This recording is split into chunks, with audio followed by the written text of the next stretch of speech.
You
can measure the size of an elephant. You can clock the speed of a cheetah, but you can't quantify the heart of a kings, queens, and in-betweens. Welcome to Dr. Boxing Talk. Stream starts now. The champ is here! The champ is here! The champ is here! The champ is here! The champ is here! The champ is here! The champ is here! The champ is here! If I tell you I'm good, probably you will say I'm boasting. But if I tell you I'm no good, you know one line.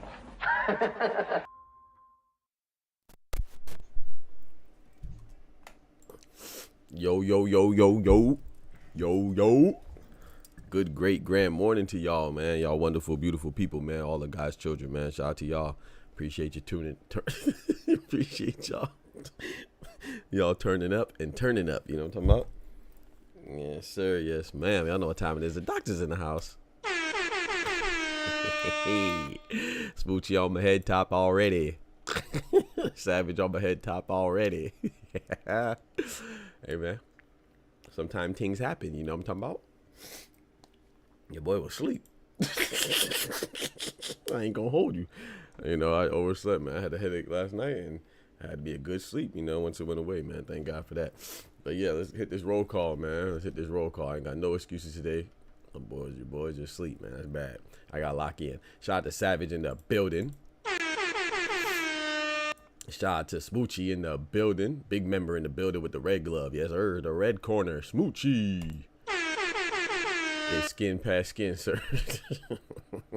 make sure you got your skin tucked in. Yeah. Tighten up with your GGs. We got Dub in the building. Big blessings, sir. Big blessings, man. We got EK Tran in the building. He said Jazz a fart. Yeah, there's a good reason for that, Tran, and we're gonna talk about it. We got Irony Boricua in the building, you know what I'm saying? He said, congratulations, Doc, on your show birthday. Good morning. God bless you too, and I appreciate it, man. Thank you for being a major part of the show, man. Thank you, everybody, being a big part of the show, man. It's love, man. The show cannot go without God, number one, and y'all, number two. You know what I'm talking about? Shout out to y'all, man. Big ups for the show, man. We out here. 1 year. Let's go. We about to watch this MJ Akhmadaliev presser. Natasha Jonas has a presser as well.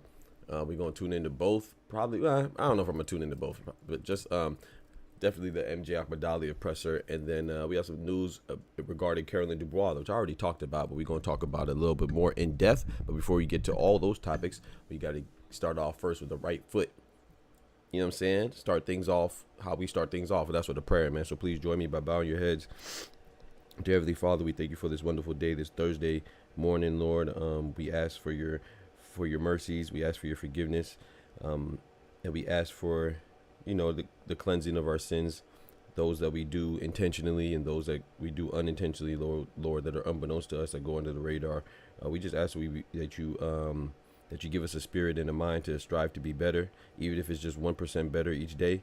We ask that you help us do that, Lord, and keep us on the right path, and mostly help us do that by keeping our thoughts pure and forgiveness for those sins, Lord. And please bless us in abundance, bless us with health, bless us with wealth, bless us with positive energy and a great joyous spirit. And we ask that you cure all of our sicknesses, those sicknesses in the world, whether it's a mental sickness, whether it's a physical sickness, whether it's a cold, whether it's cancer, whether it's a ant bite. I don't know, George. Just help us be as clean and healthy as we can be, Lord. And also never let us forget that even King David went through tough times, wandering the wilderness from the pursuit of Saul. So that means that it helps reinforce that no matter what we're going through, we will overcome. And you never know how we may blossom, as a great Dr. Maya Angelou spoke on that concrete rose, Lord. So let us be a rose and blossom for those that are struggling, and be a symbol of hope and a light for others during their struggle, and utilize our blessings to be a blessing to others. In Jesus' name, amen. Oh, bless the little ones, Lord, particularly bless all the little ones, especially all the newborns, particularly Irene's nephew, little Angelo, and Oscars, and the little Oscars, the 3 future champs, Lord. Bless them all through Jesus' name, amen. Amen. We got James Daly in the building. He said Doc was 15 minutes late. He ain't got no more time to waste. It's crazy. It's crazy. Came in on business. Yeah. You talking about skin. Yeah. Tighten up with your skin. No greed or nothing. What Trez said? Oh, Trez got straight to it with the MJ. You feel me? He ain't give me no time to breathe. JRC is chasing Naya anyway. Oh, man. Doc, let the food get cold. Pray. Hey, you can thank Mama Doc, man. Mama Doc be going to long prayers. We were at Thanksgiving, and everybody, my cousin, not me, because I love the prayers, but my cousins in there was talking about auntie, talking about my mom, talking about you got a 1 minute and a half limit for the prayer. I said, how you gonna put a limit on God? That's crazy. People rude, bruh. People just rude, bruh. That's just crazy, man. That's just crazy, man. But yeah, so. Off rip, man, I want to talk about, before we get to the MJ topic, Lee Jackson in the building, man. Salutations, my brother.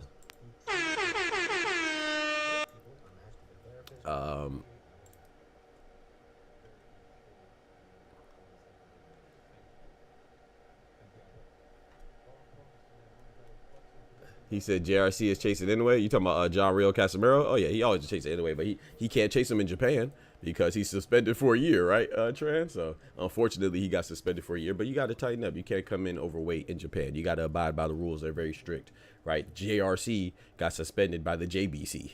John Real Casimiro got suspended by the Japan Boxing Commission.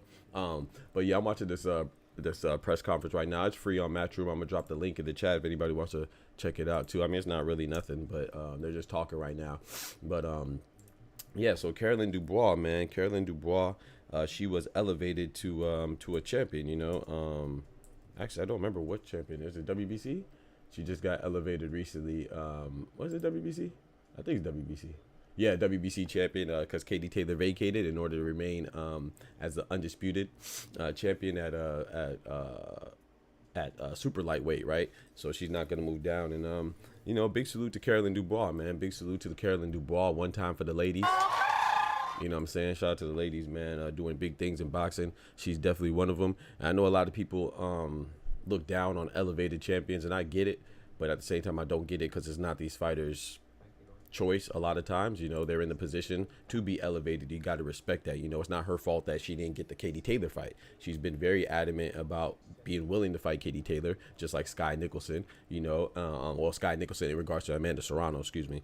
But Amanda Serrano and Katie Taylor fought each other, you know, which is cool too. You know, they're in their position of their career where they could go for the most lucrative fights, and that's most advantageous for them, and they deserve that as well. But it's not Caroline Dubois' fault that she didn't get to earn her title in the ring. But she has a first defense coming up in January 11th, so right around the corner, less than a month from now, actually, because today's the 12th.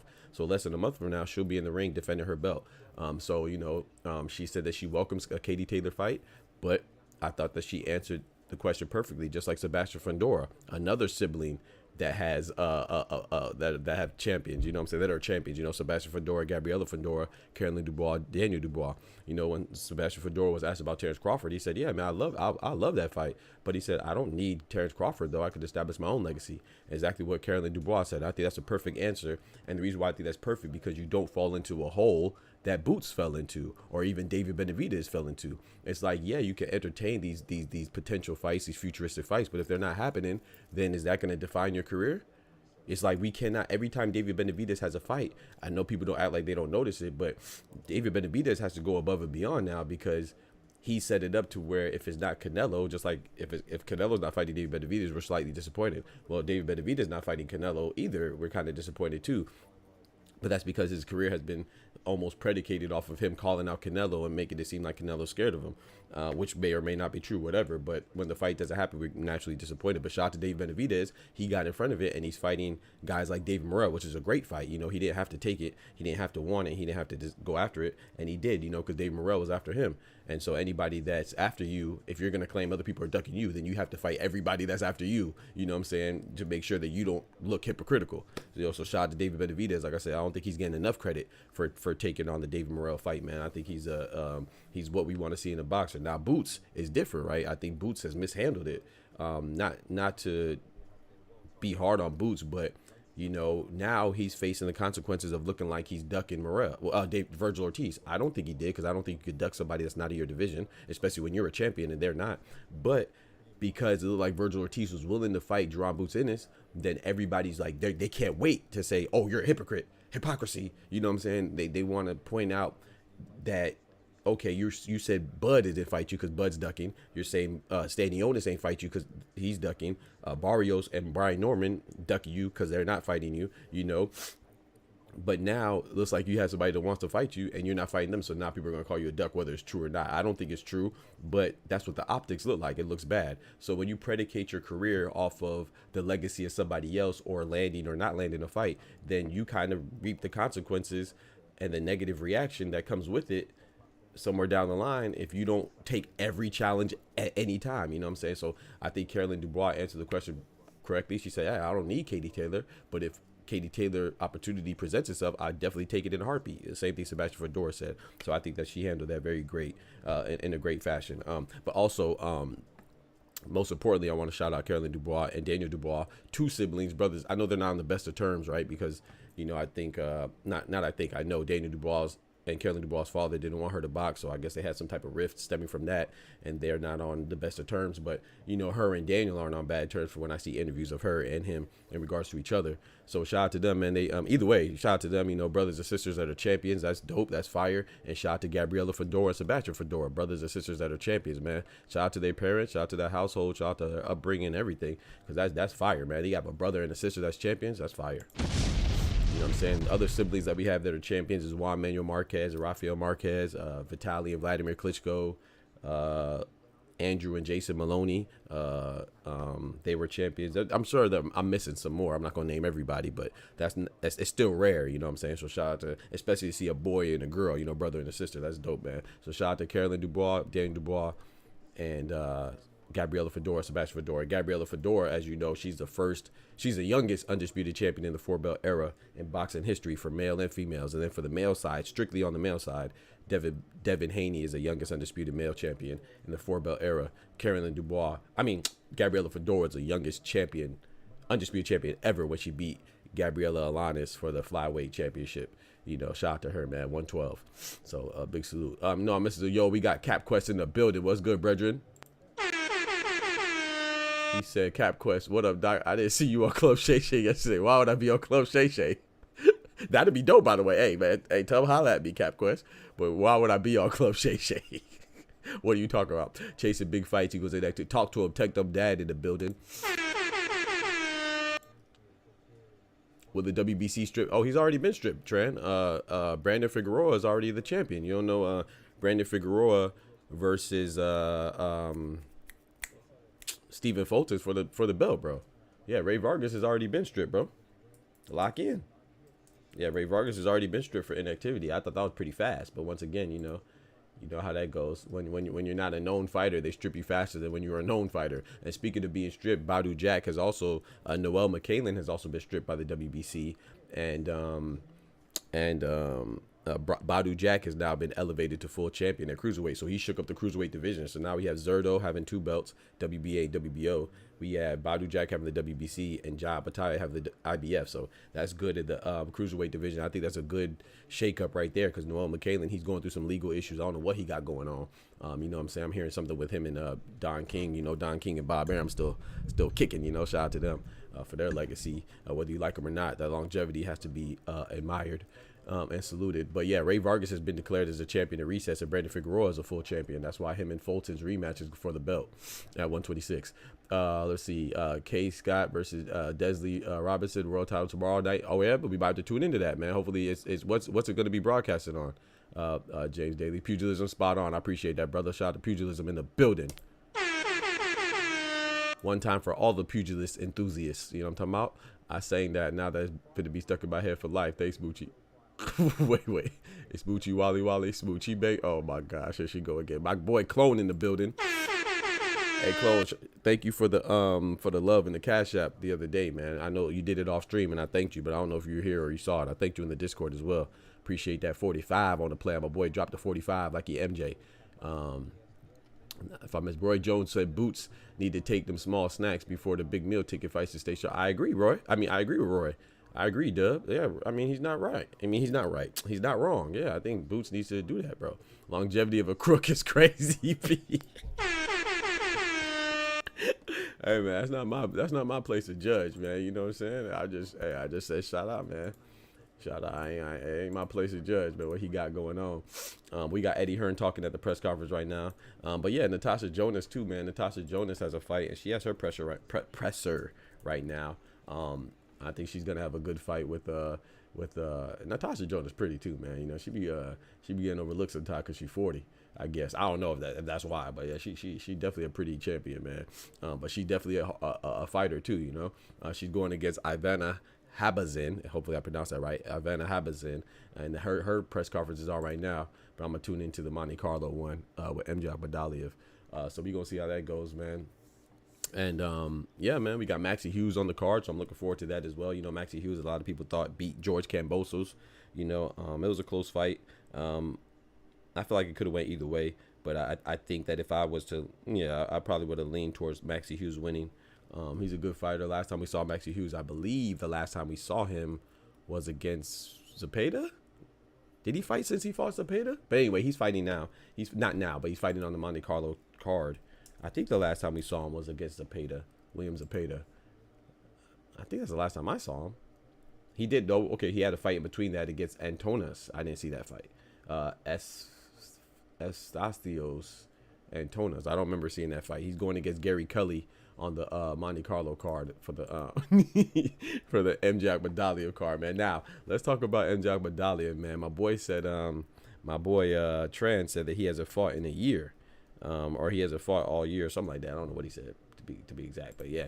So MJ Akhmadaliev, we haven't seen him, since he fought Kevin Gonzalez this time last year. It's literally going to be a year. He fights in Monte Carlo on the 14th. I think he fought Kevin Gonzalez, who's an undefeated fighter, on the 16th of December last year. So yeah, it's been about a year, and that's because kind of what Tech said. When you're chasing the big fights, it leads to inactivity, and that's what happened to MJ Akhmadaliev, but his is different.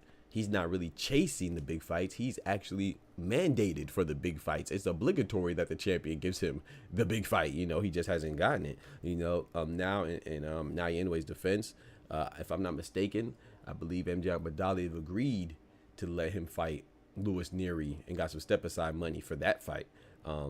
But he wanted to fight him when he was after that fight, which led to Naoya Inoue fighting, originally scheduling Sam Goodman. But then Sam Goodman pulled out of that fight and fought somebody else, can't remember his name, and then Naoya Inoue replaced Sam Goodman with TJ Doheny. That's how we got that fight. But MJ Akhmadaliev was like, hold on, man, that's supposed to be me. You know, and then he fought TJ Doheny, and now he's fighting Sam Goodman on December 24th. And MJ Akhmadaliev is like, hold on, that's supposed to be me. You know what I'm saying? So it's not a coincidence that he's fighting around this time, because, you know, he's not coincidentally, taking him to court because he said, hey man, I need my opportunity to win this WBA title. You know, he said, I don't care if it's Naoya Inoue. I want Naoya Inoue, but if it's not him, then he has to be removed, because I've been the mandatory for too long, you know. And so, like I said, they're fighting for an interim title, Akhmadaliev and Ricardo Espinosa. So you know what happens when you get an interim title? Either the champion's got to fight you, or he's probably going to get stripped. So don't be surprised if Naoya Inoue gets stripped in the very near future. You know what I'm saying? Especially if the rumors are true that he's looking to fight David Picasso, Alan David Picasso Romero, next year in his trip to Vegas, you know, and it's coming to America like Eddie Murphy. So we'll see how that goes, man. So just pay attention to that. But yeah, Kornilov is what's his name? I can't remember his first name, but Kornilov is his manager. The same manager for Dmitry Bivol is for Akhmadaliev, and Kornilov don't be playing when it comes to the legal movement. You know what I'm saying? To go into court, like, as you know, he put forth a petition after the Beterbiev and Bivol fight, saying that he felt Bivol won, and he's the manager of the Uzbekistan fighter MJ Akhmadaliev, and he said no, they went to court already. They started a motion to enforce Naoya Inoue to either give up the belt or fight MJ Akhmadaliev. So, you know, we dropped a video on that a couple weeks back. So just a little update. Said, what, Remy Ma got beef again? Wait, Remy Ma got beef again? Yeah, I don't know nothing about that. If Goodman wins, Inoue gets rematch in Australia. Hey, yeah, if Goodman wins, Goodman could win. You know, he's an undefeated fighter. I don't think he's going to win. I think Naoya Inoue is going to stop him. But we'll see. You know, this is a good fight. You know, he's number one in 2 shakes and bodies. I think he's number one in WBO and the IBF, I believe. If I'm not mistaken, I believe he's the number 1 ranked fighter in the. I know for sure the WBO. I believe the IBF as well, but I'm not certain. Yeah, I just looked at. Yep. Oh, I'm a beast. Yeah, he's number 1 in the WBO and number 1 in the IBF. MJ Akhmadaliev is number 1 in the WBA, like I said, and then David Picasso is number 1 in the WBC, like I said. So any one of those are good fights. You know what I'm saying? Don't get me wrong. If you're ranked number 1 and the champion fights you, that's a good fight. So I'm not knocking it, but definitely Akhmadaliev has been there longer. The Picasso fight is a rumor. Yeah, that's what I just said. Easy the Block Captain versus Geechee. Yes, Clarissa and Papoose go together or something. What? After Remy been cheating, now she jealous off on social media. What? For real? Papoose is with Clarissa Shields? She's all set if she can't get to a gun quick enough. She's all set up if she can't get to a gun quick enough. Papoose not even cute. Remy got stretched by the 7th. Got starched by the 7th. Wait, hold on. Wait. So Remy Ma. So first of all, I never looked into that to see if that was true or not with Easy the Block Cap and Remy Ma cheating. I don't know if that's true. That's what people say. I don't know if that's true. I don't really go with the rumors and stuff like that. But that was definitely the rumors. And it seems like it could have been true. But I didn't know Papoose and Clarissa Shields were together. Yeah, Remy Ma don't want no pressure with Clarissa Shields. She better stop. She better leave that alone. Look at P invested. No, the reason why I mentioned it, you know, I like that battle rap. So I don't like the guys. Like to be fair, I hear about the rumors outside the battle rap in the actual battles. Like I don't really pay attention to that gossip stuff. But yeah, of course I heard about, you know, Papoose supposedly knocking out Easy and all this stuff like that, you know. But yeah, I didn't know about Papoose and Clarissa Shields together. That's what's up. Congratulations to them. But yeah, Remy Ma better leave Clarissa Shields alone. She'll get the paws put on her. Dub said it's true. I don't know, man. I know people. I don't know, man. Like, I heard about the phone call and all that. I don't know what. Like these days, you can't. It's hard to tell what's real and what's set up. What's set up just for drama, and I don't know, man. But yeah. I mean, it seems like it's true. But yeah, I didn't know that Clarissa Shields and Papoose together. That's what's up. It's got to be true. Papoose apparently gave Easy a concussion, had Easy T straight. Yeah, I know, but like you said, supposedly, apparently, I don't know if it's true, but I didn't see the punch. You seen it? I will say this though, I do like this day and age. Unfortunately, if something ain't recorded, it's kind of hard to believe. But they record everything, I don't know, man. Everything's recorded these days. Everybody got a phone ready to record, so. Like how many people if he laid Easy the block captain out, how come no one got it? Like even if it happened instantaneous, bam, like some spontaneous, instantaneous altercation. If he was laid out, you don't think somebody would have put out their phone and recorded Easy getting laid out? Like, come on, bro. Somebody recorded Geechee hiding behind a tree. Like, you tell me they nobody, if he knocked him out in front of all those people, like, I don't know. And I tell Rebby get starts because y'all was saying Rebby. Okay, I was like, I bet good. Okay, I was about to say, I said, dang, Tech them dad watch battle rap, shout out to Tech. Shout out to Tech, man. Easy never denied it, though. I mean, like I said, I don't know. I'm not saying it's not true. I'm just not saying it is. I don't know. I'm saying I don't know. I'm not saying it's not or it is. He said, good bit get starts by the 7th. I need more coffee. Nah, you good, Tech. Easy kind of said, yeah, but I still got the girl. Well, he said that in a battle. He said, like, yeah, if I did that, I still got the girl, whatever. Oh, like I said, I don't know. I'm not saying it's not true. I'm just saying I don't know if it is. I don't know if it is, man, But yeah, man, I'm looking forward to I'm looking forward to this fight though, man. I don't think MJ Akhmadaliev could take Ricardo Espinosa lightly. Let me see Ricardo Espinosa. Let me pull him up again. Oh, hold on now. Oh, that's a lady. Okay, I wasn't sure if that was I didn't know what that was, to be honest. But let me see Ricardo Espinosa, man. Ricardo Espinosa Franco. He's 30 wins, 4 losses, 1 by stoppage. He's on a pretty good streak. He's on a 1, 2, 3, 4, 5, 6. He's on a 6-fight streak. Well, 5-win streak. One of the fights in between it was a no contest against Miguel Moreno Gonzalez. He lost to Daniel Roman. He got knocked out by, I remember that fight. He got knocked out by John Real Casimiro. I remember that. That's about it. So I've seen him before, but I haven't really seen him too much. I think MJ Akhmadaliev should win, but you never know, man. You never know. So I just hope he's not overlooking him.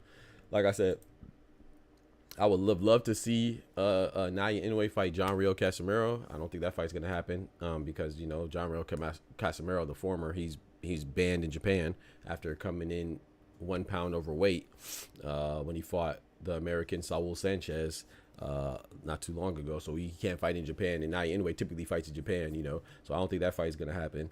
I would love to see that fight. I think Naoya Inoue beats Casimiro, but I'd love to see that fight. He deserves opportunity.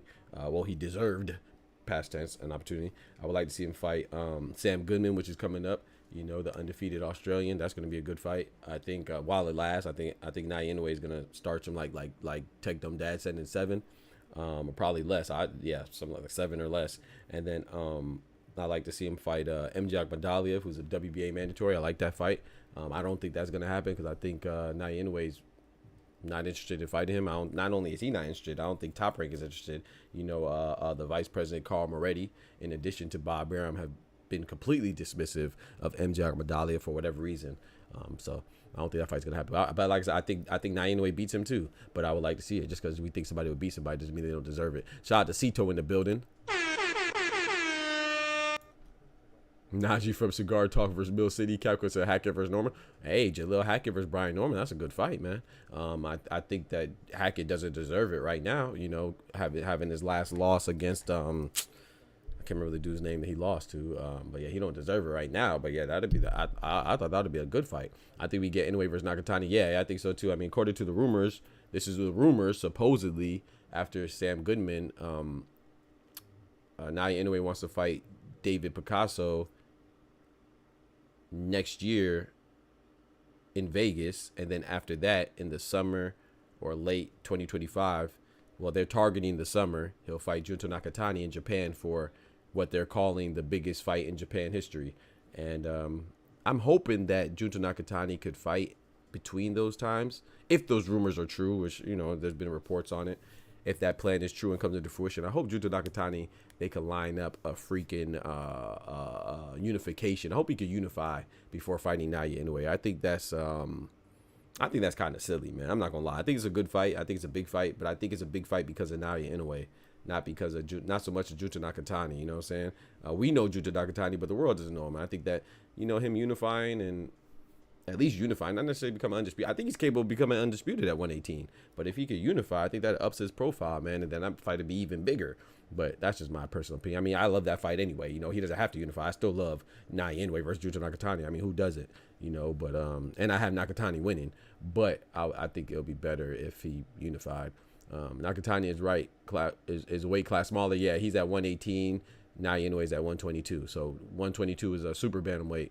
Junto Nakatani's at bantamweight.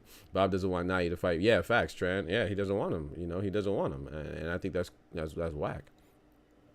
Yeah, I don't think he wants him to fight him. But I mean, Bob also said that if a fighter wants a fight, then he'll get him. So apparently, Naoya Inoue doesn't want to fight him either. Casemiro, too many excuses, big mouthpieces, and excuses versus Rigondeaux. Should have forced Rigo to engage. Yeah, yep. I mean, he beat Rigondeaux though.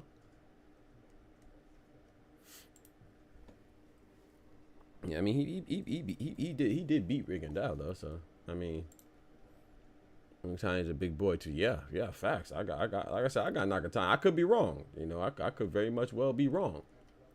But yeah. Yeah, I could be wrong, you know. I know that's not the popular opinion, but yeah, I think Junto Nakatani beats Inoue. That's how big I am on Inoue. Nakatani. There's no knock on Inoue. Inoue's a beast, but I got Junto, man. He said, "Nah, Greg Hackett versus Norman. I'm black, bro. Oh, Greg Hackett versus Brian Norman Senior February. That's correct, bro. Get out of here, bro." I thought you were talking about Jaleel Hackett versus Brian Norman Jr. This man talking about Greg Hackett, a content creator, versus Brian Norman. See, get out, bro. Nah. Somebody get Cap Cuts in 10 seconds, bro. He done fooled me, bro. Get out of here, bro.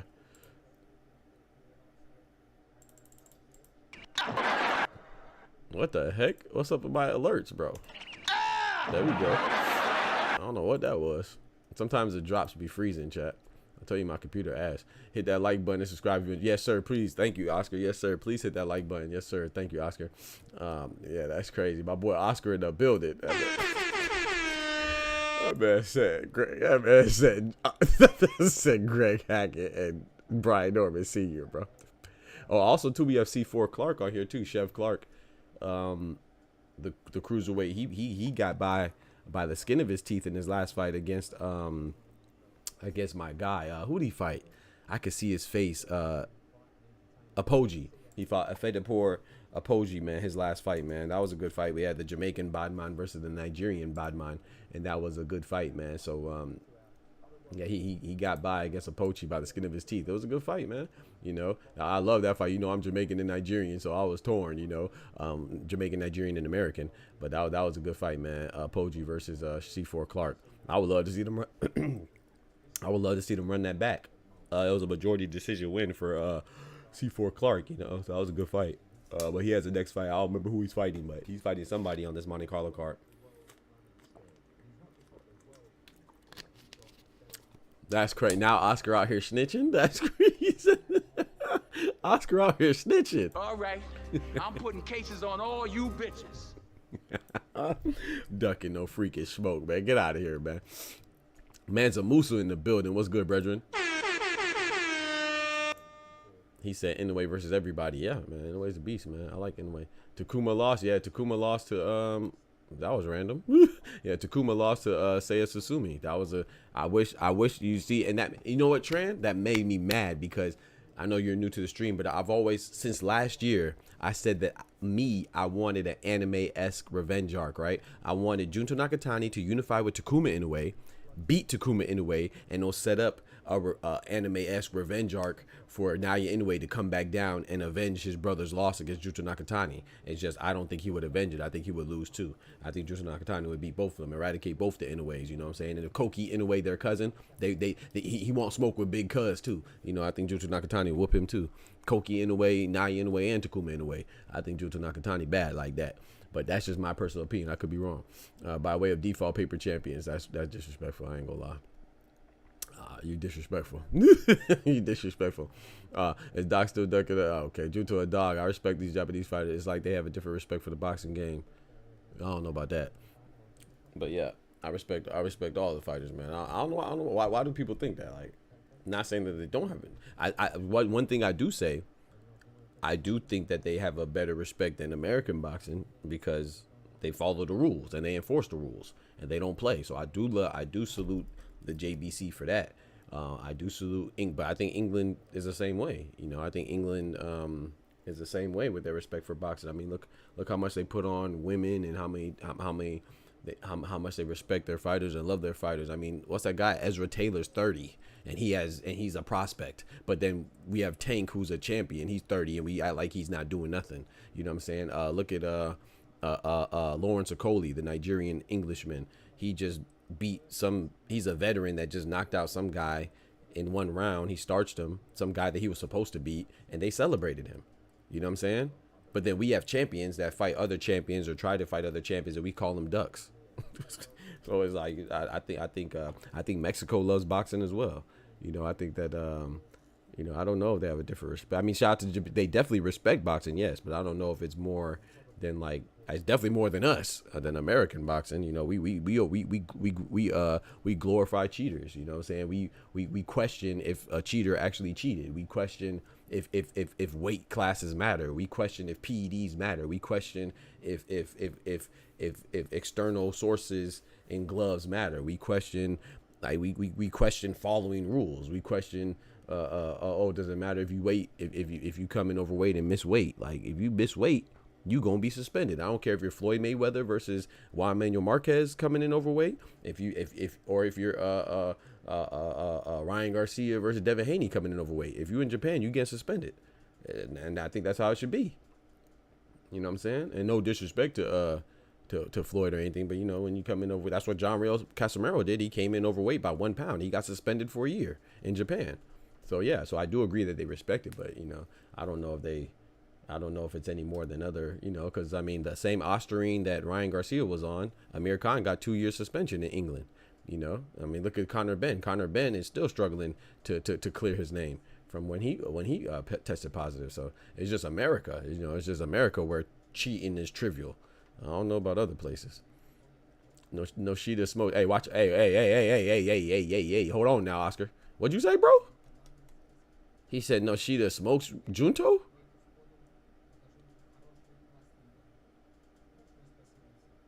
Nah, that's not Oscar, bro. I don't know who that is. Who the fuck is that guy? Who the fuck is that? You know damn well who I am. Who the fuck is that? Smokes Junto. Yeah. I don't know. I don't even know who Ryosuke Nishida is. That's crazy. I don't know who Oscar is. That's crazy. That Oscar must be drunk. Smokes Junto. That's crazy. Mexico, Puerto Rico, and the Philippines love boxing as well. Yeah, I said Mexico. I don't know. I swear. I definitely said Mexico. I didn't say Puerto Rico and Philippines though, but Puerto Rico is not a country, right? Puerto Rico is part of America.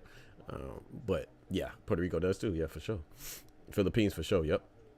But I mean, the reason why I didn't say Philippines is because John Real Casimero, let's be fair, right? John Real Casimero is kind of, he's unprofessional sometimes. So, you know, and sometimes people forget that him not fighting Naoya Inoue is kind of his fault sometimes too. You know, it's kind of like a David Benavidez. He had some issues to where he messed up. You know, so he's kind of he can be to blame. I still think he deserves a fight against Inoue, but he messed up. I mean, obviously he just messed up again in his last fight against Saul Sanchez.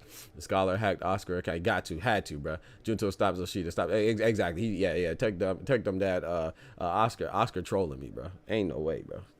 Ain't no way, bro. He trolling me, bro. He trolling me, bro. He's trolling me, bro. He's trolling me.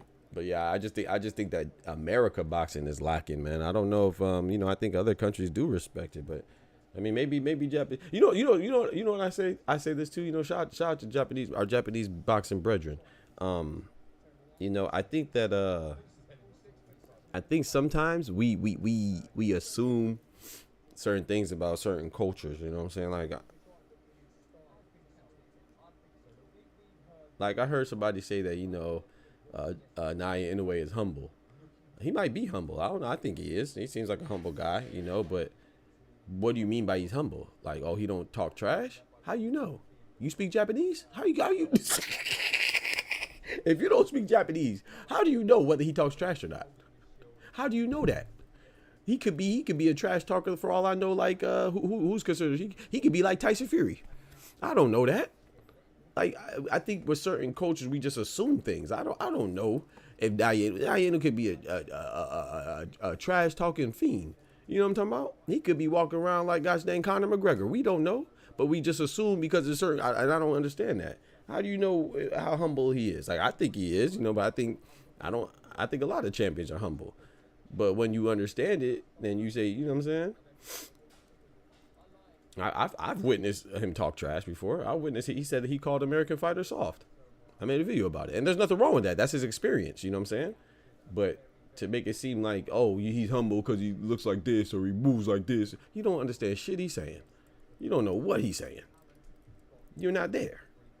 Too many American fans are casuals. Other countries have more serious fans than casuals. Yep, I agree. Nashida Nice, though, he's a serious problem for anybody. Even just, yeah, I agree, Oscar. Yeah, I respect all the champs at 118, man. I respect even Yoshiki Takei. I would say, I think if you ask me who's the most dangerous at 118, you know I'm going with Junto. I think that I think Yoshiki Takei is the, I don't want to use weakest, but I'm saying relative. He's not a weak champion, but relative to the other champions at 118, I would rank him last. But I would say. I would probably say Junto. I don't know between Seiya Susumi and Ryosuke Nishida, and then I would say Yoshiki Takei. They're protecting their anime fantasies. They're projecting their anime fantasies. Yeah, exactly. Like they be like, oh yeah, he's so humble. How do you know, bro? You don't know what he's saying, bro. Unless you got it dubbed at the wins. Like you don't know what the heck he's saying. Shut up, bro. Exactly, Smoochie. Exactly. Anyway, began the dub anime treatment. He says one thing but gets lost in. Yeah, exactly. You know, the other day they just tried to set up a feud between him and Gervonta Tank Davis. Talk about he said all Tank has is power. Meant to say when I was stationed there, I admire how they carry themselves with respect. Yeah, facts. Yeah. Shout out to other countries, man. Shout out to all the countries. You know, America is good too. Now we ain't gonna gangbang on America. Now shout out to America. You know what I'm saying? We love America, but when it comes to boxing, you know, boxing is just not big in America. You know, it's like boxing is like a side quest for American sports. You know what I'm saying? So yeah, please don't get it twisted, man. America, we have some things to work on socially as a country, but what country does it? You know what I'm saying? But as a whole, man, no, I rock with America now. That's where I'm at. That's where I stay. So don't get it twisted. But in the realm of boxing, I think there's some things to be desired from, and I think it starts with the fans. You know, a lot of times we say it starts with the boxers. No, I think it starts with the fans. You know. Thanks for your service. Yeah, facts. Thank you for your service, Cito. Shout out to you, bro. I learned the culture very well for 3 years. Our station, they do carry themselves with a lot of respect, humility, and honor. The Japanese people are extremely conservative. Yep. Yeah. That's what's up, man. Too many American fans are casual. Anyway, let's just see the nice. Oscar Collazo beat NahmTalmBout last month. Yeah, shout out to Oscar Collazo. He did. Yo, Trent, shout out to Trent with the random facts. Yeah, Oscar Collazo beat NahmTalmBout, Fresh Mart, for the minimum weight title. Yep, he did at the freaking Riyadh season Latino nights. Watch anime subs. Yeah, I like subs though. Yep. But yeah, I agree that you know that to me from the outside looking in, yeah, man, the Japanese culture looks dope. You know, Nigerian culture looks dope. Mexican culture looks dope. English culture looks dope. American culture looks dope. So it just depends on what lens you're looking through. But you know, there's criminals and stuff like that in every country, right?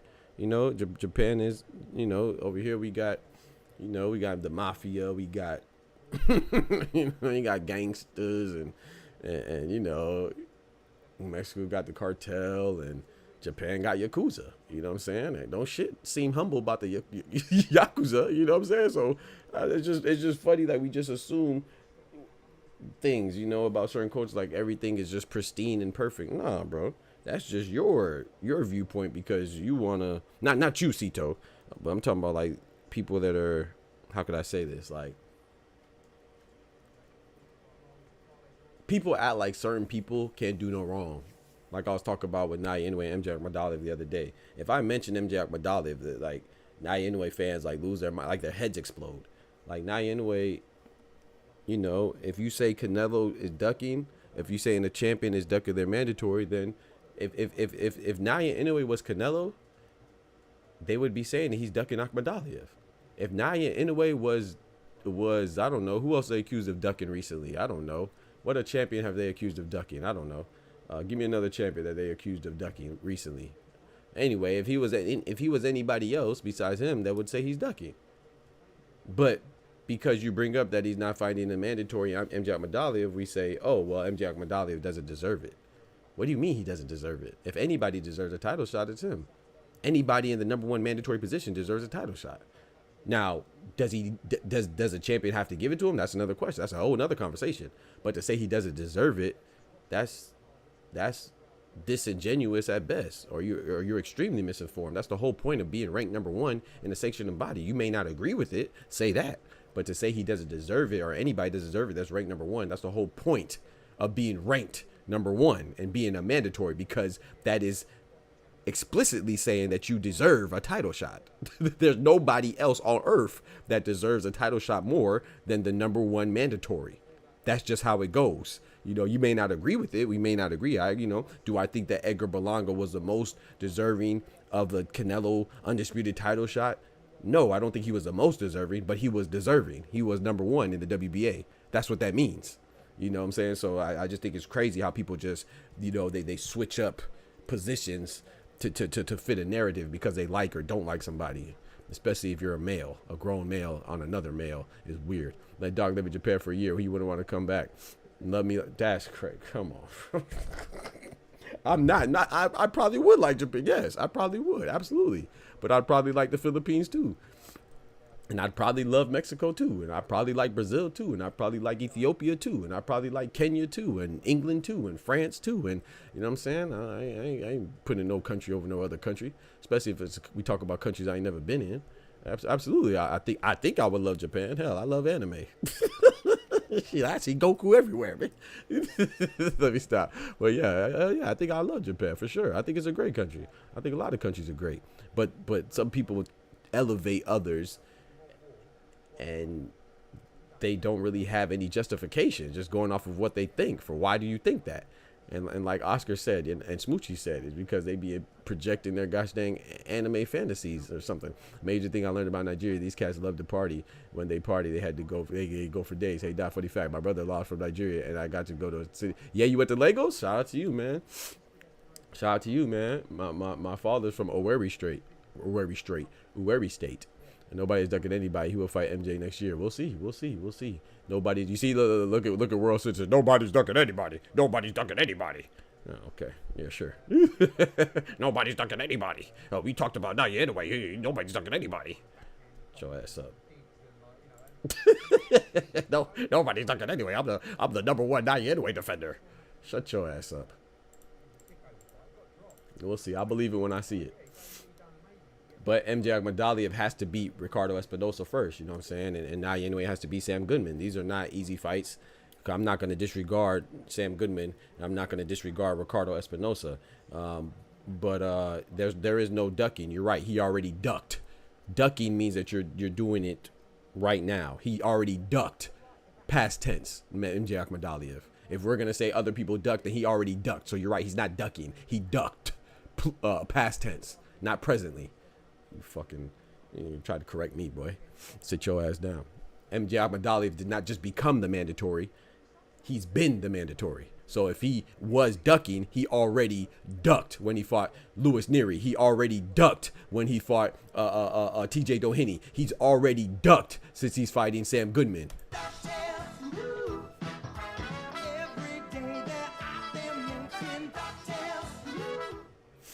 Fuck out of here. Just, man, you guys act like you're protecting a baby or something. I'm just saying, Smoochie. You know, if we gonna use the correct verbiage. He already ducked. Past tense. What the fuck you talking about? Still crack. Thank you, Tech. You know, but there's certain fighters, they can't do nothing wrong. He said, I got you. I'm one of them. I like Inoue too. You know, I think Inoue will beat Akhmadaliev. But you know what I'm saying? That's the facts, bro. MJ Akhmadaliev is literally taking him to court because he didn't get the fight. Literally, bro. I'm not making this up. You know? So whether you like it or not, that's just the facts. I think Inoue beats Akhmadaliev too, but he didn't fight him. Where's Goodman from? Goodman's from Australia.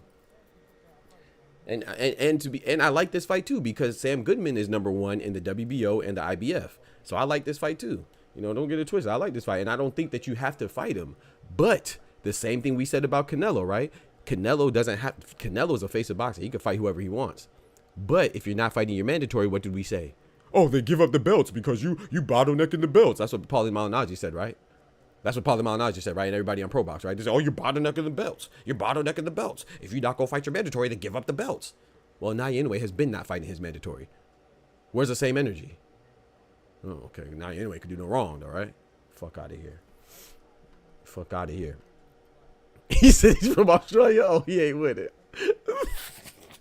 I ain't gonna lie, man. Shout out to my Aussie brother and sister, man. But yeah, they've been struggling lately, you know, with Tim Tszyu and Bakram Martazaliev, with who else? Japataya just won against One Smack Massey though, so that was good. Going back to Erislandy Lara when he knocked out Michael Zarafa, Oscar Valdez when he beat Liam Wilson. But Sky Nicholson is doing good. You know, Sky Nicholson, she just beat, I can't remember who she just beat, but was it Diana Vargas, I believe? They're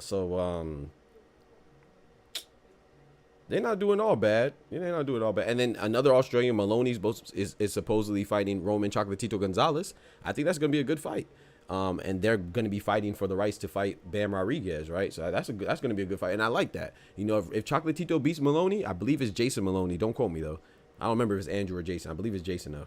But if he beats Jason Maloney, then I'm cool with him fighting Bam Rodriguez.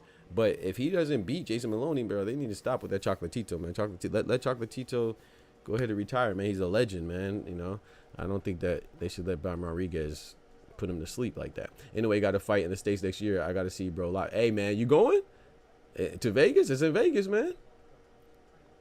I feel like I'm missing somebody else, too, that just lost. Yo, just doing the building. What's good, brethren?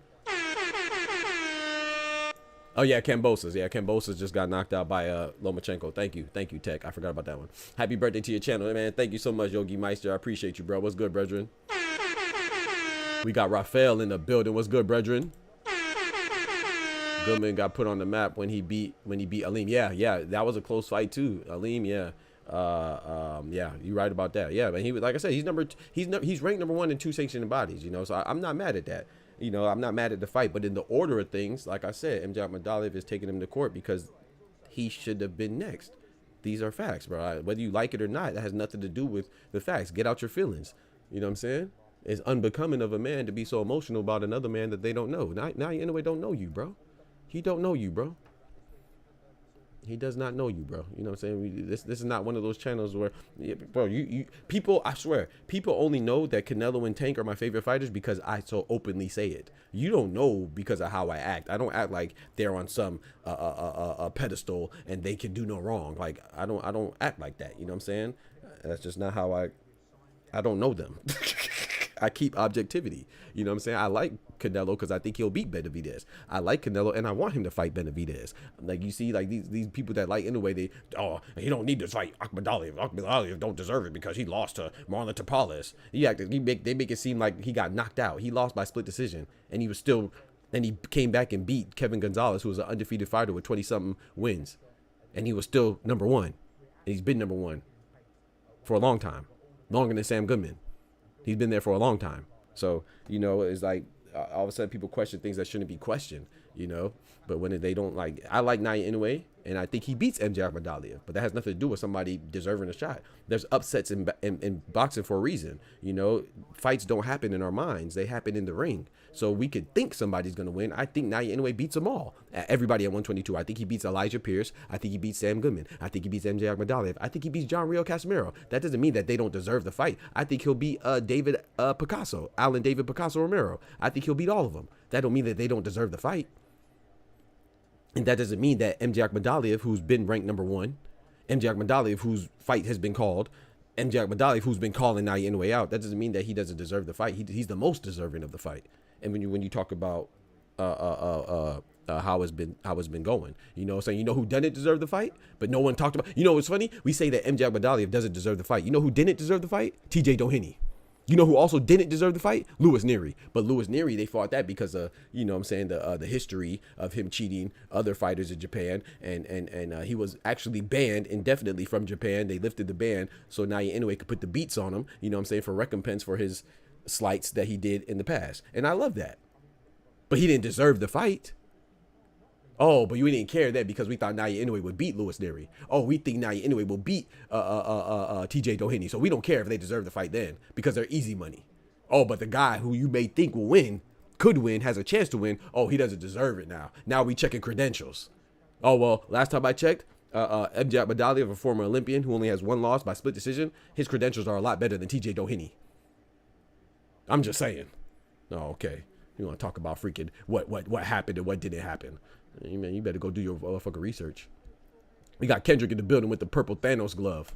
Don't tell me. You know, it's just funny what we question. You know what I'm saying? What we conveniently want to check out credentials, Tech. It's crazy, right? Yeah. When we want to discredit somebody, all of a sudden we interested in credentials and rap sheets and receipts. Freak out of here, man. Check everybody's receipts. I'll check it for you. Just hit that like button. I'll check it for you. Davino versus Inoue. Nah, I got Davino. Good morning, George the Last Patriot. Good morning, my brother. What's good, Richie brethren? So tired of a loss, meaning you are a bum. So right, exactly.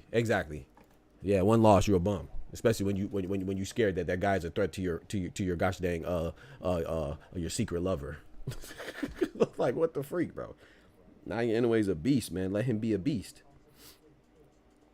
Naoya Inoue is a beast. Let him be a beast. He's a beast because of the people that he whoops, not because of the people that you protect him from. The heck? What are we doing?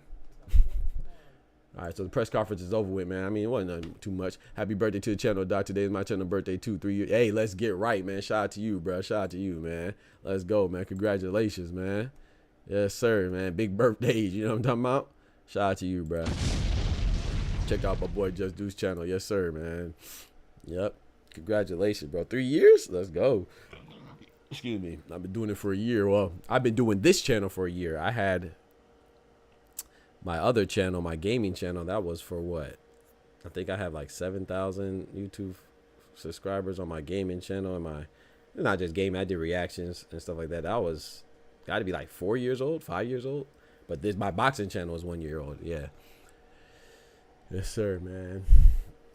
But yeah, I think that there's a lot of good fights. I personally don't think that MJ Akhmadaliev and Naoya Inoue are fighting, but I hope so. I hope that gentleman was right. I hope he's right. I hope he does fight him next year. That'd be dope. If MJ Akhmadaliev wins and if Naoya Inoue wins, I would like that fight. But the rumors are that he's fighting Alan David Picasso, you know, for his return to America. But that'd be dope if they switched Picasso with MJ Akhmadaliev, because Alan David Picasso, he won his last fight. I can't remember who he fought. But then the fight before that against Azat Hovhannisyan, a lot of people thought he lost that fight, including myself. I thought it should have been a draw at best, but I thought that he could have won, you know. But he is number 1, and he did win. He's number 1 ranked in the WBC, so that's a good fight too. You should collab with Coach Malachi. Not familiar, but yeah, man. I mean, I'm not against collaborations. I'm unfamiliar with that. With him though, Coach Malachi, or her, Coach Malachi. Did you hear that Clarissa Shields is having an affair with Papoose? Remy went off. No, I didn't hear that. Well, yeah, I heard it. Shout out to Apollo. Smoochie told me this morning in this show. I didn't hear it though. No, I mean, I don't really pay attention to that stuff though, to be honest, man. But yeah, like I said, if it's true, then I mean, hey, well, that's what I say, man. Don't worry about saying, like, what goes around comes around, man. You ain't got to worry about getting even with people, because, you know, if that's true, then if it's true what she did with Easy the Block Captain, if that's true, which, like I said, I don't know if it's true, but if it is true, then I mean, what goes around comes around, you know. But like I said, I don't know if it's true or not. You know, I know a lot of us think it's true because we, you know, it's more interesting and fun to think it's true. I don't know if it's true.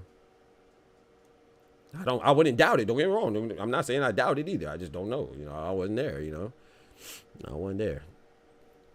Just decided to slide on in. Yes, sir. I appreciate y'all, man. Shout out to my boy Just Dudo, man. 3 years. Let's keep it going, man. Yes, sir. Keep it going.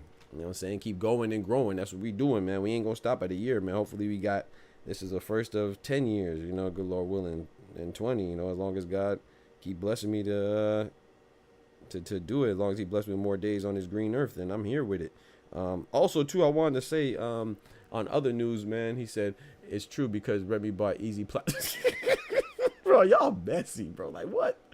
What do you mean, bro? What do you mean, bro? Bought them platinum braces is wild, dog. But yeah, so also I want to say this as well, man. Remember we talked about Akhmadaliev and Martin Bakole and F.A. Ajagba. Well, remember we talked about that was rumors. Well, apparently it's finalized, man. And that fight, remember, also said that it could be added to the February 22nd card. Well, it was actually removed. Remember, it was actually removed from the February 22nd card. Remember when Big Turk, we were listening to that interview, and he was talking about with Ariel and Ade. He was saying that, yeah, man, Frank Warren and Eddie Hearn advised him to remove some of the fights because it would have been like a 16-hour card. Apparently, Bakole was one of the fights that was removed from February 22nd and will be on another Riyadh season card on another date going against F.A. Ajagba. And I love this fight. This fight is fire. You know what I'm saying? We got two fighters from the great continent of Africa, man. We got Martin Bakole representing the country of the Democratic Republic of Congo, formerly known as Zaire. And we got F.A. Ajagba, the Nigerian badman. You know what I'm saying? So they'll be going at it, man. I think that's a good fight. I think that F.A. Ajagba's in trouble. I'm not gonna lie, no disrespect, but he's not. I think he would have to be the Nigerian Nightmare, and that's Samuel Peter. He's no Samuel Peter. I think F.A. Ajagba's gonna get his block rocked. I think he's gonna get his block knocked, rocked, and socked. I think he's gonna get destroyed, man. No disrespect to F.A. Ajagba, you know, but he struggled with Guido Vianelli, who's a good fighter, the Italian stallion, Guido Vianelli. I think he's a good fighter too, but I thought that he got away with one. I think Guido Vianelli, Vianelli, I think. Guido Vianello. I don't know. Guido Vianello, I thought he beat F.A. Ajagba, and then he definitely just beat Arslanbek Makhmadov, right? The same guy that Ajit Kabayel beat. That's when Ajit became legit, when he beat Arslanbek Makhmadov. But yeah, Guido Vianello just beat him, and but yeah, he fought F.A. Ajagba I think a year ago. And I thought that Guido Vianello should have got the victory. I think he was rightful, the right winner. But, you know, F.A. Ajagba won. I'm not too mad, you know. But I think that F.A. Ajagba versus Martin Bakole, I think Martin Bakole is going to get some revenge for Guido Vianello. I think he's going to stop him. But that's a good fight, man. I think it would be dope, you know, if Big Turk could host it in an African country, you know what I'm saying? Whether it's in Nigeria, F.A. Ajagba's home country, or Congo, Martin Bakole's home country, or in a neutral country in Africa, like, I don't know, Ethiopia or Ghana or something like that. I think that'd be dope, you know. But anywhere they host it, it'll be a good fight, you know. I think it's gonna be a good fight while it lasts. But I think Bakole's gonna stop him, man. I think he's gonna stop him violently too. Congratulations to your first anniversary of your channel, Dot, man. Thank you so much, Jeffrey, man. Long time no see. How you doing, brother? How you doing, brother, man? Yes, sir, man. I don't think I've seen you since you know, Manny Pacquiao got elected to the Hall of Fame, man. What's up, bro? Shout out to Manny Pacquiao, man. Big up to our Filipino brethren and sister, man. You know what I'm talking about? He's in the 2025 Filipino. He's another Filipino inductee, boxing inductee to the International Boxing Hall of Fame, man. That's dope, man. I'm saying for 2025, man, going to Canastota, New York. But yeah, man, I appreciate that, man. Thank you so much, man, for the congratulations, man. Appreciate you being a part of the channel, man. Shout out to everybody's part of the channel. Shout out to Dub, man. Dub says, check him out, Ryan Frazier. Yep, just do always fire. Check him out, Ryan Frazier. On tonight, like, share, subscribe. All family, Edward Brown, One Sports. Always for yes, sir. Shout out to Dub, man. Ghana would probably be the best venue. Damn sure not. Bro, I can't stand Kendrick, bro. I can't stand this man, bro. This man always a critic, bro, and a cynic. Oh, cynical.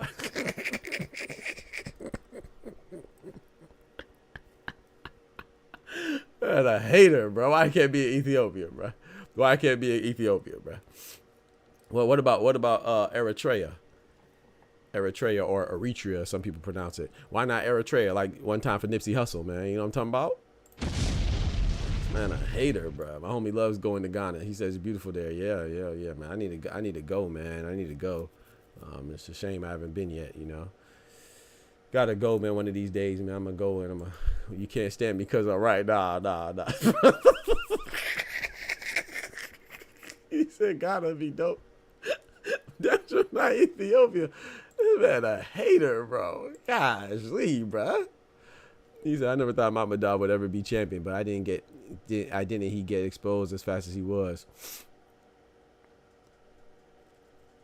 Can you repeat that, George? Okay, you said I never thought. Yeah, I never thought. Yeah, Akhmadaliev. Yeah, like I said, if he fights now anyway, I think he loses. He said he wasn't even going back. Bro, I'm done with this man, bro. I'm done, bro. I don't think, like I said, I don't think he beats Naya anyway. But hey, George, this could very much well be MJ Akhmadaliev. Like that's what I tell people, and if they just listen to me and not get mad. And get sensitive because we're discussing Naya anyway, and we're not putting him on, we're not praising his feet. You know what I'm saying? I think Naya anyway is clearly the best. I think he clearly beats everybody in 122 currently right now. But MJ Akhmadaliev, I think, is an interesting fight that I think anyway wins. However, this fight could be essentially the championship fight for the WBA title. Because if Naya in a way fights Sam Good, bro, I'm gonna pull it up one more time so people think I'm lying. Let me pull it up, which I know you believe me because you the homie. But just for those that don't believe me, let's read this right here, chat. Now this doesn't mean it's 100% true. We know boxing moves with fluidity, but I want y'all to read this right here, chat. Let's read it together. Let's have a. I wish people would join the Discord. We could do popcorn reading. Y'all remember popcorn reading?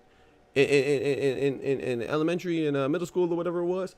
MJ Akhmadaliev turning up the legal heat on Naya Inoue, October 15, 2024.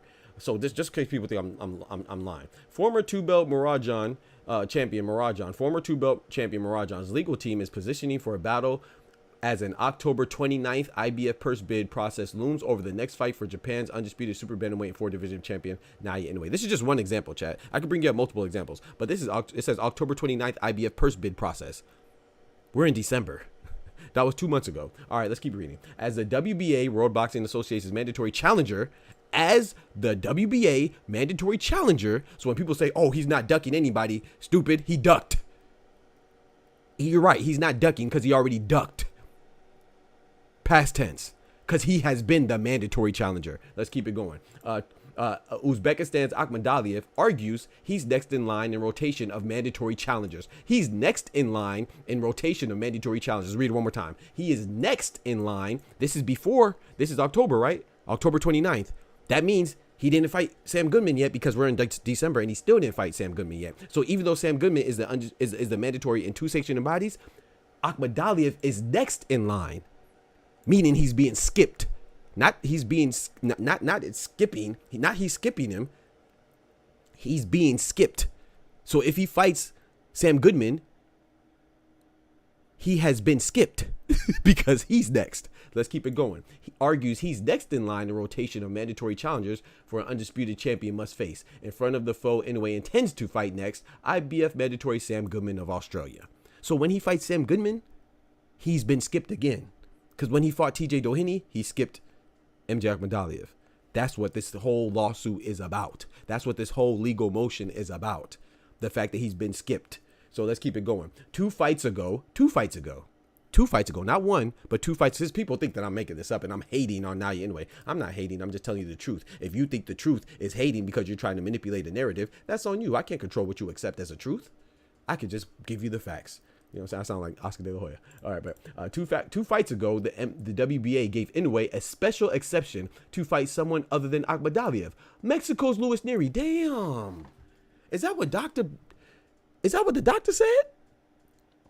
Did the doc say that when Naoya Inoue fought Luis Nery, he was supposed to fight MJ Akhmadaliev? That sounds familiar, right? Yeah, because I said it. Oh, but they thought I was capping. Y'all thought I was lying.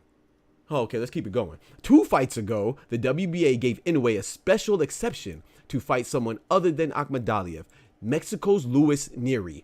A fight that Luis Nery did not deserve. A fight where Luis Nery was not the mandatory. Let's keep it going. Akhmadaliev's attorney, Pat English, told Boxing Scene Tuesday, "It's long since the WBA's turn, and we're not going gently into that good night." Let's keep it going. Inoue either gives up the WBA title or there's going to be litigation. You know what litigation means? It means taking you to court. That means legality. That means something's going to happen in the legal form. Okay, let's keep it going. We're going to skip this part. We don't need. All right, let's read the whole thing. We're going to do the whole thing. English penned an email to the leaders of all 4 sanctioned bodies Tuesday, emphasizing minutes after the IBF scheduled a purse bid for Inoue Goodman bout following failed negotiations between the promoters for both unbeaten fighters. "We object to the purse bid and Mr. Goodman being the next bout for Mr. Inoue," English wrote in a letter to Boxing. "MJ Akhmadaliev is the long-standing WBA mandatory, and in order of sequence, the WBA mandatory long overdue is next in line. We have demanded that WBA enforce the mandatory. We do not wish to threaten, but we will take legal action if Mr. Inoue attempts to bypass his WBA mandatory." Meaning that him fighting Goodman is him bypassing the WBA mandatory again. Because Luis Nery was the first time, TJ Doheny was the second time, and now Sam Goodman would be the third time. And then even in MLB, Major League Baseball, 3 strikes, you're freaking out. So that's why they're going to court, because he's freaking out. Let's keep it going. It's unclear how deeply Inoue cares about the undisputed banner. He is believed to be the planning for Goodman, then a bout against unbeaten bantamweight champion and countryman Junto Nakatani in 2025 before moving to featherweight, meaning he has no intention to fight MJ Akhmadaliev. Earlier Tuesday, Akhmadaliev's manager, Vadim Kornilov, the same manager for Dmitry Bivol, posted on X, which is Twitter, that his fighter deserves the opportunity to fight Naoya Inoue next, as Inoue's promoter, Ohashi, and Top Rank failed to secure the Goodman deal. That's the first time that it failed, because Goodman was supposed to fight Naoya Inoue, but then Goodman fought somebody else, and Inoue fought TJ Doheny. That's the failed deal that they're talking about the first time. So this time that they're fighting Sam Goodman, this is the second time. On December 24th, Christmas Eve. They don't want to fight their mandatories. Now they are not even wanting to pay hand-picked opponents who are obviously accepting the fight as a payday only. He disrespecting the hell out of Sam Goodman. He's saying he only want a payday. That's crazy. Send Akhmadaliev the offer that was sent to Goodman, and we will make every effort to accept it as is. Inoue's U.S. promoter Bob Arum has previously chided former WBA IBF champion Akhmadaliev's name recognition, while most recently having Inoue take a one-sided bout in September versus TJ Doheny in Japan. And while that disinterest from the promotion is one thing, attorney English argues it's up to the sanctioning bodies to ensure that undisputed or unified champions are following the proper order of their mandatory obligations. The WBA has skipped my guy twice. Dang, that sounds familiar again. Sounds like what Doc has been saying, but people don't believe it because they love Inoue. I like Inoue too. Ain't nobody above the rules. That's what keeps the machine going. Let's keep it going. The WBA has skipped my guy twice, English said. It's up to the ratings organizations to enforce their rules. Let's keep it going. It's like boxing, where there's certain borderline punches that a boxer will use if he could get away with it, if a referee doesn't call them on it. The other side has to object, or the judge doesn't police the situation. Akhmadaliev became the champion by virtue of 2020 victory over Daniel Roman, and reigned until a disputed April 23 split decision loss to Marlon Tapales, which one judge scored at 118 for 110 for Akhmadaliev. So it just talks about Tapales going on to win. So basically right here it says, if Mr. Inoue wishes to vacate his WBA title, then we cannot object to him fighting someone other than Akhmadaliev. But as it stands now, we object to anyone or any organization interfering with Mr. Akhmadaliev's rights to fight Naoya Inoue. Is it clear now? I'm not just saying it because I don't like Inoue. I like Inoue. I think Inoue will beat Akhmadaliev. But that doesn't mean that he doesn't deserve the fight. Akhmadaliev has deserved the fight for a long time, which is why they're going to court. You don't go to court for no reason. Ain't nobody trying to waste money if they don't have nothing to stand on. So now this fight, which was not originally an interim belt, guess what this fight is for, chat? I'm gonna show you again. Let's see what this. Let's see what I made a video about this too. Let's see what this fight is for, chat. Since the guy came in here randomly on his knees, you know what I'm talking about, trying to refute what I'm saying, like I'm over here lying. I ain't got nothing to lie for, man. I don't dislike anyway. Let's see what this fight is for, chat. Let's see what this fight is for, chat. Let's see. Let me show you. Hold on. Where is it at? What's it say, chat? Can anybody read that? Is it too small? Do I need to maximize it? Hey, Jeffrey, do I need to maximize it? Let me maximize it for you one time. What's that say right there, chat? What's that say right there, chat? Can anybody help me? Because, you know, I can't read. I be making up stuff. I can't read. What's that say right there, chat? What's that say? MJ Akhmadaliev versus Ricardo Espinosa? What's that say? Oh, for the interim WBA belt. Oh, the interim. Oh. What does it mean when someone's an interim champ? Chat? What does it mean when you're an interim champ? What does that mean? Because this wasn't originally an interim bout, but it's an interim bout now for the WBA title. You know what that means? That means if MJ Akhmadaliev does not fight him next, oh, please believe he'll be stripped, and the winner of this fight will be elevated to the full WBA champ. That's what that means. Fucking clowns. Get the fuck out my face, man. You better act like you know something. I'm going to get you right. Don't worry. If you don't know it, I'll get you right. Yo, Itachi, what's good? Freak out of here, bro. Everything is leading up to Inoue being stripped if he does not fight MJ Akhmadaliev. That's not me making it up. That's just me telling you what it is. So he said, "Need you an email." So if Naoya Inoue does not fight MJ Akhmadaliev next, please believe he will be stripped of the WBA and he'll get MJ Akhmadaliev or the winner. I don't know if it's MJ Akhmadaliev because Espinosa could win. So the winner of this fight will be elevated to the full champ. You know, just like so many other champions that were interim champs before him were elevated if the full champion didn't fight them. Like, that's how boxing goes, bro. If you don't know how boxing works, then just kindly shut the hell up. It's okay to be dumb, but you should be dumb and quiet. Don't be dumb and loud, because you're dumb, loud, and wrong. You know what I'm talking about? I was talking about Arslan Makhmadov being proved to be a gatekeeper by Ajit. Ajit the legit. That's a fact. You're right about that. You're right about that, George. Yeah, I think Arslan Makhmadov, unfortunately, you know, he has a physique and the look of a heavyweight monster, right? A champion, but he just didn't have it. You know what I'm saying? Shout out to him though. I still think he could bounce back. It's gonna be tough. That loss to Guido Vianelli, man, I don't know, man. If Bob doesn't want Naoya to fight MJ when the fight will never happen. Yeah, I don't think the fight will ever happen. Like I said, I don't think the fight will ever happen. Yeah, he's been skipped. That's not right. Yeah, thank you, Jeffrey. He's been skipped. I'm not saying anything wrong. Like I said, I think Naoya Inoue will beat him, but that doesn't change the fact that he's been skipped.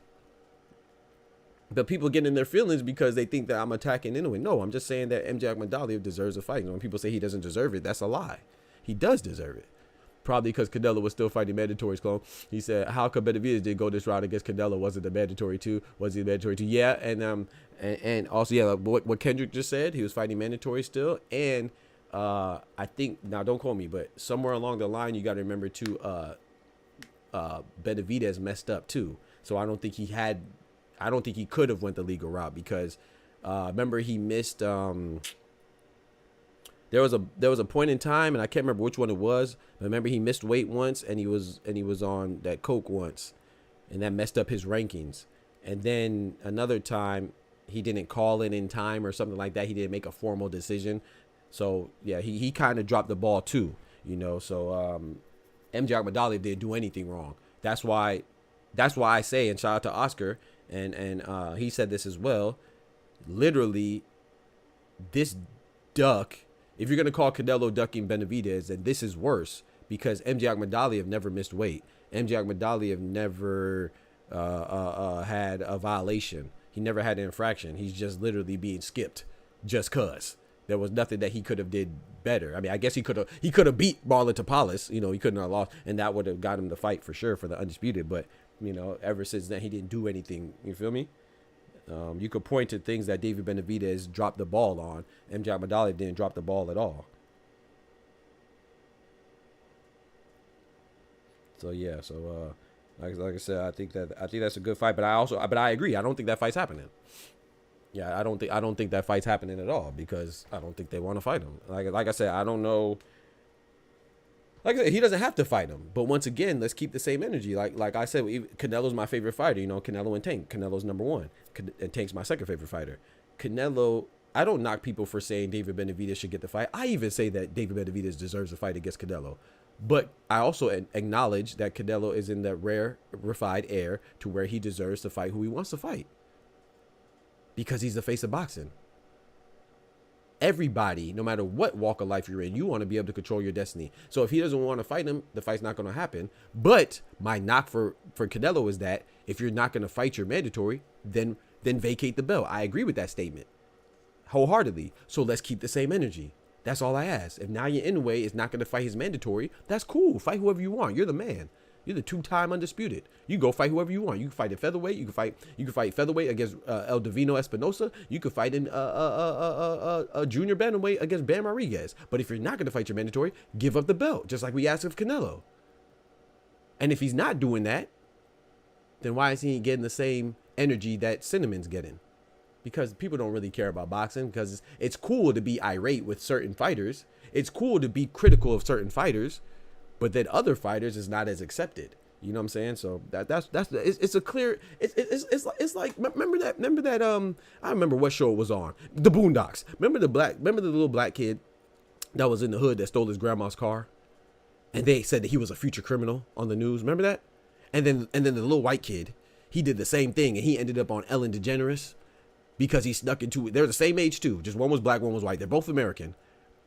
And they both stole their parents' car. Well, the black kid stole his grandma's car. And they put him on the news. It was funny, but they said that he's a future criminal. That's how they were treating him, like a future criminal. You know, talking about I let her do hood rat things. I don't know. I let her do hood rat things. You know, I smoke with cigarettes. But then the little white kid that did the same thing, he was on a talk show for stealing his parents' car in the middle of the night. That's what this is, bro. Now you're in a ways the white kid. Canelo's the black kid. They both did the same thing. One gets treated like a criminal. The other one gets treated like it's something to do. He's a saint. It's the same exact thing, bro. Ed John Arena says Casimiro versus Akhmadaliev. I like that fight. Shout out to Ed John. I believe Benavidez was stripped twice because of that, but I could be wrong. Appreciate it, Oscar. Yeah, I don't remember exactly how. I have to go back and look at it to get the details. So yeah, so that's exactly what it's the same exact thing. So what I'm saying is that I'm not mad if he doesn't fight him, but he should because he deserves it. But if he doesn't fight him, it's not because Akhmadaliev doesn't deserve it. You know what I'm saying? It's just because we're not paying attention and we're not treating people fairly. You know what I'm saying? We have like one person could do whatever they. You know, it's so crazy because people said that Bud needs to fight Boots. They're not even in the same division. It's just crazy, bro. Like, it's crazy, bro. Boots is ducking Virgil Ortiz. They're not even in the same division. But the guy who's actually avoiding people, we get mad at the people that point it out. Come on, dog. MJ Akhmadaliev is a fighter. He's taking risks just like everybody else, man. He deserves. If you're in that number one spot, you deserve it. Now, that doesn't mean you're gonna get it.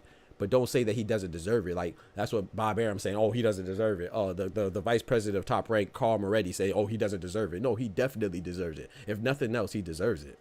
Is he going to get it? Nope. Probably not. But he deserves it. Absolutely. Hell, William Skull. I didn't know who William Skull was. You know what I'm saying? But he deserved the opportunity to fight Canelo because he was the IBF mandatory. Canelo didn't want to fight him. And what happened? He got stripped. Okay, so now WBA stripped Naoya Inoue because he don't want to fight MJ Akhmadaliev, which is cool. It's cool. I didn't complain. You know, it's like Artur Beterbiev. When he was supposed to, after he beat Bivol, he was called to fight Michael Eifert. And we looked at each other like, who the heck is Michael Eifert? Who the fuck is that guy? Who the fuck is that? Who is that? You know damn well who I am. Who the fuck is that? But just because we don't know who that is doesn't mean that Michael Eifert doesn't deserve it. He deserves it. Just because you don't know him doesn't determine if someone deserves something. you know, and then now they made the deal to where he could step aside or whatever, and now the Dmitry Bivol rematch is for undisputed again, as it should be. But that doesn't mean that we should question somebody's merit to challenge for something. That's crazy. Just because you don't know him or you don't like him, come on, bro. You feel me? Like, what am I saying that's out of bounds? Nothing, bro. It just sounds out of bounds because all you hear is blah blah blah blah blah. Now you're in the way ducked. All you hear is blah blah blah. This guy hates, now you're in the way. That's all you hear because you're a groupie. Ain't nobody perfect, man. I'm not perfect. You're not perfect. Inoue's not perfect. You know, it is what it is. I can't say it enough. I think Inoue beats all those guys, but that doesn't mean that someone does or does not deserve it. Yeah, who's Michael Eifert? You know, I'm glad Canelo didn't fight William Skull. I'm glad Beterbiev is not fighting Eifert. You know, because I don't know him. I think there's bigger fights to be had, but that doesn't mean you would never hear me say Michael Eifert doesn't deserve it. I didn't like Canelo versus Berlanga that much, but you'd never heard me say Berlanga doesn't deserve it. That's what the rankings mean. So let me pull up the rankings again, just for you guys that are unfamiliar with how boxing works. You know what I'm saying? Now, we might say that somebody shouldn't be there because the rankings are messed up. Yeah, maybe the rankings, we don't trust them and they don't belong. But anybody that's in this position right here, they deserve a fight with the champion. That's exactly what this means. So when we go to this right here, Michael Eifert, who's number 1, that means he deserves a chance to fight for this belt right here. This guy, Dmitry Bivol, who's number 1, that means he deserves to fight for these belts right here. Dmitry Bivol, okay, yeah, you know what I'm talking about. Okay, so let's go right here. That means Christian and Billy deserves to fight for Canelo's belt. That means Christian and Billy deserves to fight for Canelo's belt here too for the WBC. That means Diego Pacheco deserves to fight for Canelo's WBO belt. That's what that means. That's literally what that means. There'll be no point of 1, 2, 3, 4, 5. You know what I'm talking about? That's the whole point. So when we go down here to MJ Akhmadaliev, where's he at, chat? Oh, he's coincidentally right here. That means he deserves this fight right here, which is Naoya Inoue. That means that this guy deserves it for the WBC, which is Naoya Inoue. That means that this guy who's getting the fight right here and right here deserves it against Naoya Inoue. So all these guys, they deserve it. Whether we want to see it or not, that's a whole nother conversation. But there's no conversation about Sam Goodman, MJ Akhmadaliev, and Alan David Picasso deserving a title shot. That's exactly what that means. That's all that means. Fucking nincompoops. That's all that means. So anybody questioning that, you just don't like truth, and you probably lied about some more shit. Anybody who says anybody ranked number 1 doesn't deserve it, I want you to respond to them like this. It didn't work. Speaking of easy to block, captain, there you go right there. Bullshit! Bullshit! He said, WBC doing the right thing, announcing winners of DB versus Morrell against winners. Yeah. I don't know the order of that one, though. So I know Joshua Boatsie's in a good position to challenge for that as well. Obviously, we know Michael Eifert. We know Dave Benavidez, Dave Morrell. So I don't know the order of that, but yeah, I like that. But if Bivol wins, you know we're going to get a trilogy. So I thought that WBC was kind of wasting their time, you know, unless Beterbiev wins again.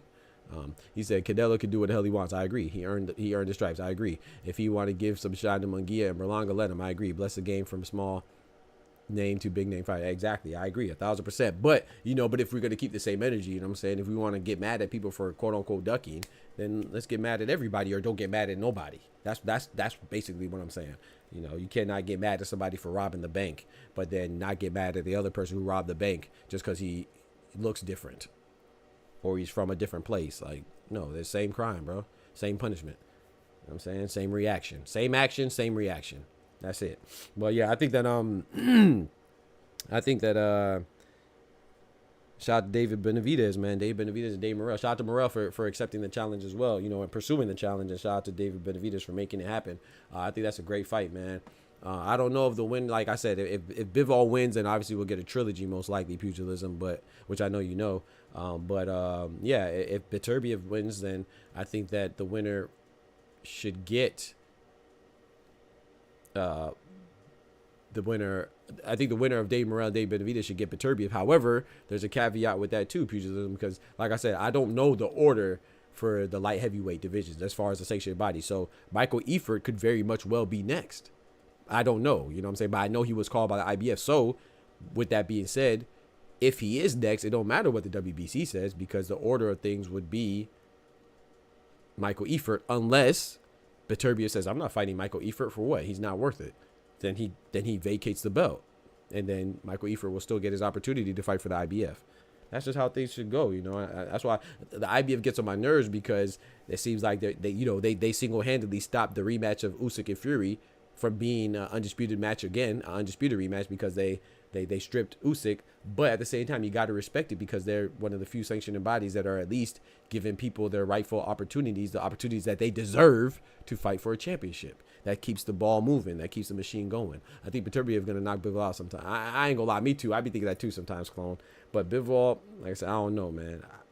Ideally, like before, remember, I didn't know who I was rooting for. I didn't know who was going to win in the first one, and I didn't even know who I was rooting for. I was just happy that the fight was happening. You know what I'm saying? This time, in the second fight, I'm rooting for Bivol. I don't know if Bivol's going to win, but I'm rooting for Bivol because I want to see a trilogy, man. I'm not going to lie to you. So, but I wouldn't be shocked if Beterbiev puts him to sleep this time.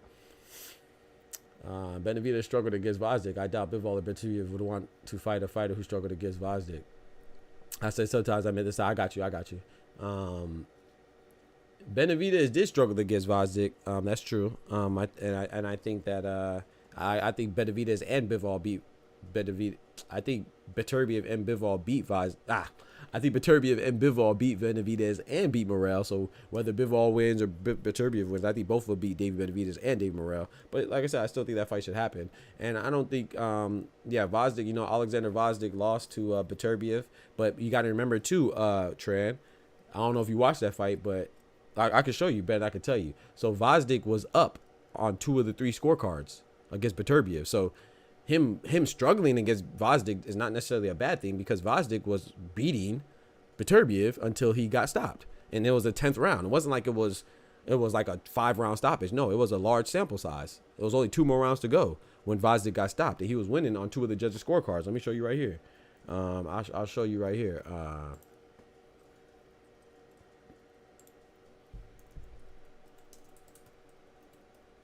So on 2 of the 3 judges' scorecards, he was winning. So him beating Vazdik is a good thing. Now, that was a long time ago, of course. You know, Vazdik went on hiatus and stuff like that. But yeah, look here. So look, Artur Beterbiev, Vazdik. So you know, when we're looking at Beterbiev right now. So you know his numbers are going to be first, right? And then Vazdik's numbers are going to be second when it comes to judges. So they got 84-87. Vazdik was up 3 rounds. 84-87 means that Beterbiev was down 84. Vazdik was up 87. Ron McNair had it 85-86, meaning Vazdik again was up 86. Beterbiev was down 85. John Poderaj had it 87-83, meaning he had Beterbiev up 87, Vazdik down 83. So it was a 10th round. So Vazdik lost by stoppage, but at the time he was winning. So my point of saying that is that Benavidez beating Vazdik is pretty good. You know what I'm saying? I think people forget that Alexander Vazdik beat Adonis Stevenson, a Haitian-born Canadian. You know what I'm saying? When he was a champion, you know. And unfortunately, as a result of that loss, with no PEDs involved, no cheating involved, everybody made weight. You know, unfortunately, Adonis Stevenson suffered chronic brain damage. You know, he's still suffering from brain damage right now as a result to his loss to Alexander Vazdik. So Alexander Vazdik is a good fighter. You know what I'm saying? He was arguably beating Beterbiev 10 rounds into the fight. You know what I'm saying? So Benavidez beating Vazdik at his debut at 175, a weight class he'd never been to. That's impressive, bro. So I don't think that that's a knock on Benavidez at all. But some people think it's a knock for Terrence Crawford to go and debut at a new weight class against an undefeated champion and struggle.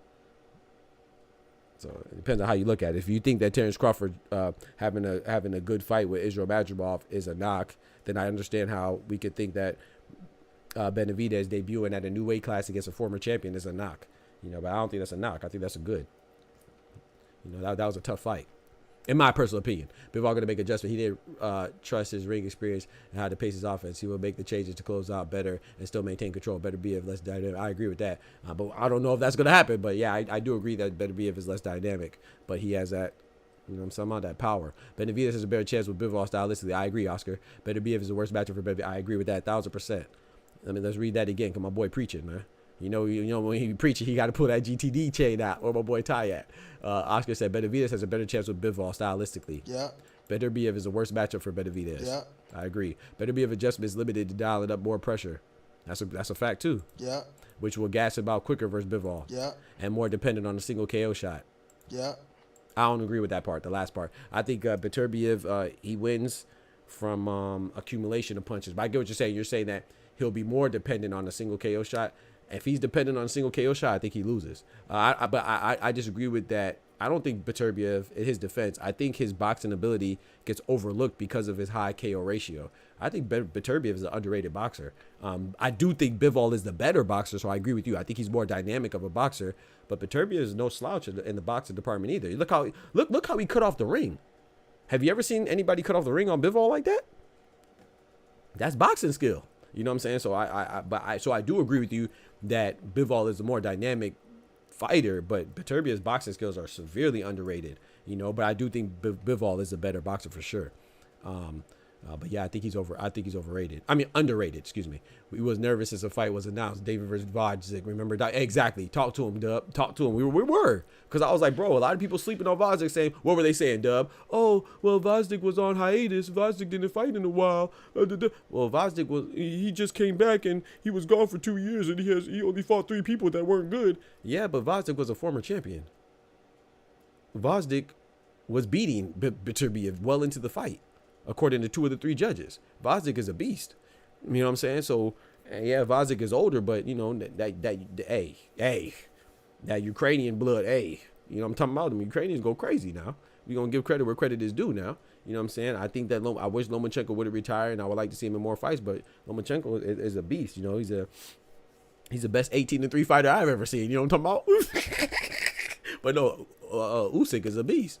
You know, is it Serhiy Boychuk Ukrainian too? You know what I'm saying? So, not saying that all the fighters from Ukraine are beasts, but there's a pretty good examples of beasts that are Ukrainian, and Vajzik is one of them. So, yeah, I gave David Benavidez all the credit in the world for fighting a former champion in his debut at a new weight class. I think we all should. You know what I'm saying? That doesn't mean that you can't.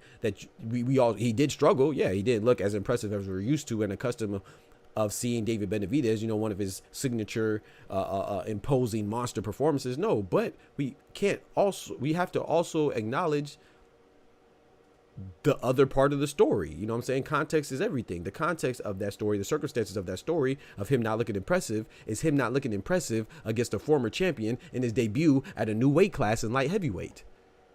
Same with Terrence Crawford. All we say is, oh, he struggled against Israel Madrimov. Well, there's other details that we need to include. It's imperative that we include when telling that story from an accurate perspective. It is that, yes, he struggled against Israel Madrimov, but he struggled against an undefeated champion in his debut at a new weight class, meaning a weight class he'd never been before. So if you're ever going to struggle in life as a boxer, I think it would be struggling in your debut at a new weight class against an undefeated champion. How is that bad? Unless we don't respect weight classes. I don't get it, bro. Beterbiev's defense is underrated and efficient. Yep. Beterbiev's boxing skills are way overlooked. Yep. Way overlooked. Yeah. That's a fact. Beterbiev defense is underrated and efficient. Yep. Yeah. Oh, y'all preaching today. Hold on. Nobody can take away the look of defeat Beterbiev had when the last belt was he was looking sad. Hey, I ain't gonna lie. Beterbiev did look like he lost. I personally had Bivol winning 7-5. Reflecting the score of 115-113 in favor of Bivol. However, I don't think it was a robbery. I think it was a great fight. It met and exceeded my expectations, and I'm not mad at Beterbiev winning. I don't think it was a robbery. I think it could have went either way. For me, in my liking, and my boxing observation, I thought Bivol edged it out, but I'm not mad at Beterbiev winning either, and he's going to get another chance. Vajzik was the reason Ward wasn't undisputed. Enough said. Talk to him. Superman Stevenson tried to get a bag, but failed. Yep. No doubt, Beterbiev very, very patient, also composed. Yep. Just wish I placed a live bet on Beterbiev. I'm telling you. I'm with you on that pugilism. With that, I feel you with that plus 700 decision. You feel me? Because the bookies knew all decision bets were. Yeah, man, that's a fact. I thought it was gonna be by decision. I thought that was a higher chance that Bivol would win. If it's by stoppage, a higher chance Beterbiev was gonna win. You know, and that shows you how great the fight was. His first time not getting the stoppage was against Bivol, man. So shout out to Bivol too. Even though he came out with the short end of the stick. You know, somebody got. That's why we love boxing, man. Somebody has to win, somebody has to lose, fortunately or unfortunately, unless it's a draw, of course. I had Bivol winning as well. Yeah, I had Bivol winning, but I'm not mad at that, man. Beterbiev deserved the victory that he received. We don't always have to be mad at a close fight decision, not going for the guy that we thought won. Like, it's not basketball, right? It's not as easy as, oh, you got more points, then you win. And even with that, there's controversy because a ref could make a bad call or give somebody an extra possession or miss a call or you know what I'm saying, somebody get away with something, a travel violation or something. So even that's not always clear with the result, but it's more clear than boxing because boxing is a highly opinionated sport, right? You know what I'm saying? If it goes to the final bell, then you're depending on what three individuals think. And a lot of times, unfortunately, those three individuals aren't any more qualified than anybody in this chat to determine the winner of a 12-round pugilistic engagement. You know what I'm saying? So you would think that they would be, but a lot of times they're just as, they're not any more fit to decide the winner of a fight than we are, you know? And you know, it's up to the discretion. It's up to your likings. Everybody has preferences. We're all human, you know what I'm saying? Some people prefer aggression, even if it's reckless aggression. Some people like counter punching. Some people like evasion, you know what I'm saying? And setting up shots or more significant shots. You know, some people like a higher quantity of punches. You know, judges are human too. Not giving them an excuse because some of them are shitty, but some of them are pretty good. Better be of his older fighter. He's approaching 40, right? I think, yeah, by the time the rematch comes, he'll be 40, if I'm not mistaken. I think his birthday's in January. So I think they fight in February. So by the time the rematch comes around, Beterbiev would have just turned 40. So shout out to Beterbiev, man, holding it down for the old man. You know what I'm talking about? That man out there with a championship at 40. Damn. I'm sorry. Wish they would try a new 3-judge system. The ref needs to score the fight with 2 other judges. Ooh, like how they do in non-championship fights in England and stuff. I'm not mad at that. I'm not mad at that. I'm not mad at that. I don't know, man. Because even then, it's like people still gonna complain, and rightfully so. You know, so you want competition to be, you want the appropriate winner to win every time. You know, but I don't mind the human error with the oh, play it again. Oh, Damn. bro, Kevin Hart funny, bro. Like, he ain't always funny. He kind of corny sometimes, but like his timing is immaculate, bro. Damn. At least try. Yeah. I'm not mad at that. I'm not mad at that proposal, because I think that'd be dope. And they don't just do it in England, right? I just whenever I think about that style of judging, I always think of England, but they do it in other places too. But yeah, I think that'd be good. But at the same time, you know, people complain, and I'll probably be one of them too. You know, like, oh man, it's too much for him to focus on. You gotta focus on people doing the right thing, and then calling the fight and stuff. Like, I don't know, man. I don't mind the human error. Excuse me.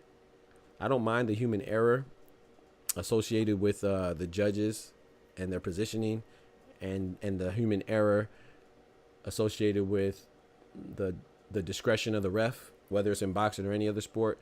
But it does get frustrating because when it's a egregious or a blatant or just a ridiculous call, then of course I'm sorry.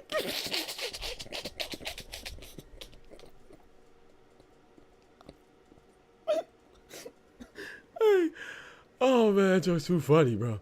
It will never change because the subjective scoring always makes room to generate the rematch off of controversy. That's true. KO is the only route to prove beyond. Exactly, I agree, and that's what I'm saying. Is like, I don't know, man. I'm indifferent, man, because I try to be solution oriented. Like, shout out to Tech. Tech just offered an alternative solution. You know what I'm saying? He offered an alternative solution, and that's what being proactive is. So big salute to Tech. You know what I'm saying? I like that. Can't argue with that. But there's a lot of people out there that just critique just to critique. They don't offer a solution. So I'm a very I try to be a solution-oriented person, hence the engineering me. So yeah, I like alternative solutions, and I would be down to try it for sure. You know, but I just know people are going to complain about that too, and there's going to be, like I said, man, some people, bro, there's people I was rooting for Espinosa. I had Espinosa winning against Robeisy Ramirez, but there's people out there that are still in denial about the elbows being thrown. There was elbows thrown, bro. Now, if you want to argue whether or not that was going to dictated the result of the fight, that's debatable, but it's not debatable if there's elbows. You could see it, you know what I'm saying? Visually, I guess there was nothing to hide. There was some of those, not all of the elbows. Some of the elbows were inadvertent, but some of them were intentional too by El Divino. Now it's up to the ref. I think the ref dropped the ball even more so because the ref is there to ensure the safety of the fighters and ensure that no infractions or less infractions, the amount of infractions are mitigated, you know, and reduced. So that's on the ref, but at the same time, you know, you shouldn't throw elbows in a boxing fight. But there's people still in denial about the elbows being thrown. So my point is that even if something is right, you can't tell from public reception because a lot of people disregard morals out of a false sense of loyalty. Like, I like boxing, bro. I was rooting for Espinosa because I thought he was a better fighter, and I still think he's a better fighter. I think he could be undisputed at 126. I think he's the best fighter at 126. But that doesn't cloud my judgment and stop me from seeing that there was elbows thrown. It's like Katie Taylor. I was cool with Katie Taylor beating Amanda Serrano, but there was headbutts thrown. You know what I'm saying? And people say, oh, you know, try to make it what it is. Oh, you just hating on her because she's Irish. Like, no, I'm not hating on her. She throws headbutts. Same with Bernard Hopkins. Am I hating on him because he's a black American? Same with Evander Holyfield. Am I hating on him because he's a cruiserweight legend from Atlanta? like, bro, like we could speak objectively, bro. But in boxing, that's why I think boxing, particularly American boxing, you know, we're just ridiculous. You know what I'm saying? Like, you cannot speak objectively about a fighter that somebody likes. They think that somebody does no wrong because they like them. That shit is weird. The elbows were thrown, I thought, but that punch broke the orbital. I think, oh yeah. I don't know. And that's the thing too, Tech. We don't know. Like you said, you think because you're a responsible consumer of boxing. I think that it was a punch too. But you've had a swelling before. All swellings don't happen immediately. You know what I'm saying? It could have been from. It's completely plausible that an elbow could have caused the injury, and then the punch just exaggerated it, and we didn't notice the swelling or the injury until the punch landed. So yes, it looks like the punch caused it, but just because the swellings don't start instantaneously all the time. A lot of times it's delayed. So just because the swelling, we notice a swelling after a punch landed, doesn't mean that's what initiated the swelling in the first place. You know what I'm saying? So I do agree with you. Like, I think the punch, it looked like the punch caused it, but even if the punch caused it, the elbows are still thrown. You know what I'm saying? So yeah, it's like, bro, it's like, I don't know. It's just people are just so ridiculous, man. Like, shout out to Robeisy, you know, and like I said, the harsh reality is he quit. Is he the first person to get illegal blows in a boxing match? No. Is he the first person to get illegal blows and not finish the fight? No. And there's also people who got hit with illegal blows that also finished the fight. So the harsh reality is that he quit. But I think it's disingenuous again to just say, oh, he quit without acknowledging why he quit. You know what I'm saying? I'm not giving an excuse, but there's reasons exist, and I'm not saying it's justified, but there are justifications. I guess that sounded contradictory, I guess, but you get what I'm saying, man. You know, he didn't just quit for nothing. Open score in the championship fight dials up pressure on the fighters that puts judges in the hot seat. Hey, and I love it. They need. That's the thing. I'm an advocate for that. But at the same time, then, you know, we want people to be safe. And people are ridiculous, man. You know, if there's open scoring, you know, people are drunk in the arena. There's going to be bottles thrown. There's going to be liquor thrown, you know. So I do understand to protect the judges and stuff like that, to have the close score. Like, there's reasons. I understand the reasons. Maybe we could put them in like a bulletproof Kevlar vest. We put them in a Kevlar vest and put them in a bulletproof glass container while they score the fights. To protect them from the ridiculous fans out there. Context is king. Talk to him, bro. throwing elbows like Tom Poe. You feel me? I just watched Bloodsport the other day, bro. That's like maybe like a month ago. I was tired, and I think I caught it on like Freevee or something. Yeah, man. You know what I didn't realize as a kid, bro? I didn't realize that Tong Po sexually assaulted Jean-Claude Van Damme's character's girlfriend. I literally just watched it like a month ago, and I was like, dang. I didn't realize that's what happened, you know, because, you know, that movie was in the late 80s or the early 90s, and, you know, they show it about to happen, like, then he slaps her, they grab her, he slaps her, and then they go off, and then they go off screen or whatever like that. I didn't realize that, man. Fuck Tom Poe, man. Bitch ass Tom Poe. Should have killed him. Open scoring and stop looking at the ring. We get better views from the broadcast. I agree. Like, boxing cage matches, right? Pugilism, right? I was like, dang, man. It's kind of messed up, man. Tom Poe, a bitch.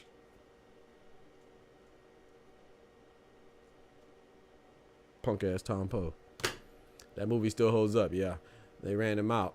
Robisi out the building. He said they ran him. He said what? He said Robisi out. They ran out Robisi out the building. Doctor was hilarious. Cuban flags disappeared quickly in the building. Well, people are ridiculous, man. You know, so shout out to Robisi. But shout out to Espinosa too. You know, I still like Espinosa. You know what I'm saying? I don't think that's, people make things, people just like to generalize, man, and stereotype. That's where it comes from. Because even if Robisi quit, it's not reflective of all Cuban fighters. I don't mean that all Cuban fighters are quitters. We seen your Dennis Ugas get swollen up. You know what I'm talking about? Swolled up, and he didn't quit. He's Cuban. You know what I'm saying? And even if Espinosa was throwing elbows, I don't mean all Mexican fighters cheat or whatever. You know what I'm saying? My boy Cinnamon don't cheat. You know what I'm saying? Watch your mouth about them steaks. But yeah, he don't cheat. So like, I think people just, that's why people get so mad, because they act like they don't treat people like individuals, man. You know what I'm saying? As great as some fighters are, doesn't mean that every fighter that shares their nationality are great. And you know, it's like Floyd. Just because Floyd was undefeated doesn't mean that every American fighter has to be undefeated to be good. But that's what we think. You know, you don't have to be like Floyd to be good. You don't have to be like Manny Pacquiao to be good. If you're a Filipino fighter, you know what I'm saying. John Riel Casimiro is very good. He's nowhere near the fighter Manny Pacquiao was, but he's very good still. You know what I'm saying. Devin Haney's good. He's nowhere near the fighter that Floyd Mayweather was, but he's still good. You know. So there's a lot of Espinosa is good. I think he can be undisputed, but right now he's nowhere near the fighter that Canelo is, but he's still good. Anyway, Espinosa was huge in person. Yeah, what is he, like 6'3", 6'1", 6'1", right? He's bigger than that. Are they being stingy on his height? Is he taller than 6'1"? They ran him out the building. The movie still, Robisi has hit his ceiling. Espinosa still has room to improve. See, I don't know, Tech. You think so? Well, okay, I agree with that, but I think Robisi still beats a lot of people. Tech, like at 126, man, I just don't think he wants no more pressure with Espinosa. Let that go, or maybe have a trilogy. You know what I'm saying, and be more aware of the illegal strikes. You know, I'd watch a trilogy, but I think Robisi Ramirez. I think if Robisi was fighting Nick Ball, I got Robisi. Robisi versus Angelo Leo, that's a good fight, but I'm leaning towards Robisi. Robisi versus who's the other champion? WBC, Brandon Figueroa. I'm leaning towards Robisi. I think those are good fights, but I lean towards Robisi. Not just Espinosa. Leave Espinosa alone. Because what is Robisi now? He's 14-3, right? He has 2 losses to Espinosa, then he has his loss at his professional debut. Yeah. Some of the judges need the smoke. That's a fact. Some of the judges need the smoke. That's true. That's true. Just haven't seen any improvement. Nah, I agree with that. I see what you're saying. Yeah. I see what you're saying. I don't know if he improved it either, but I think where he's at, he's still good enough to be a champion, just not. And then he sanctioned body where Espinosa's in the way. Yeah, I see what you're saying. I agree. Don't forget to smack that like button, y'all. Also, too, what was I gonna say? Robisi Ramirez. I forgot. I was gonna say something. I've seen Espinosa get better defensively. I agree. And he was applying hella pressure against Robisi. Robisi 4 wins away from the... Nah, this man, bro. Leave Loma alone, bro.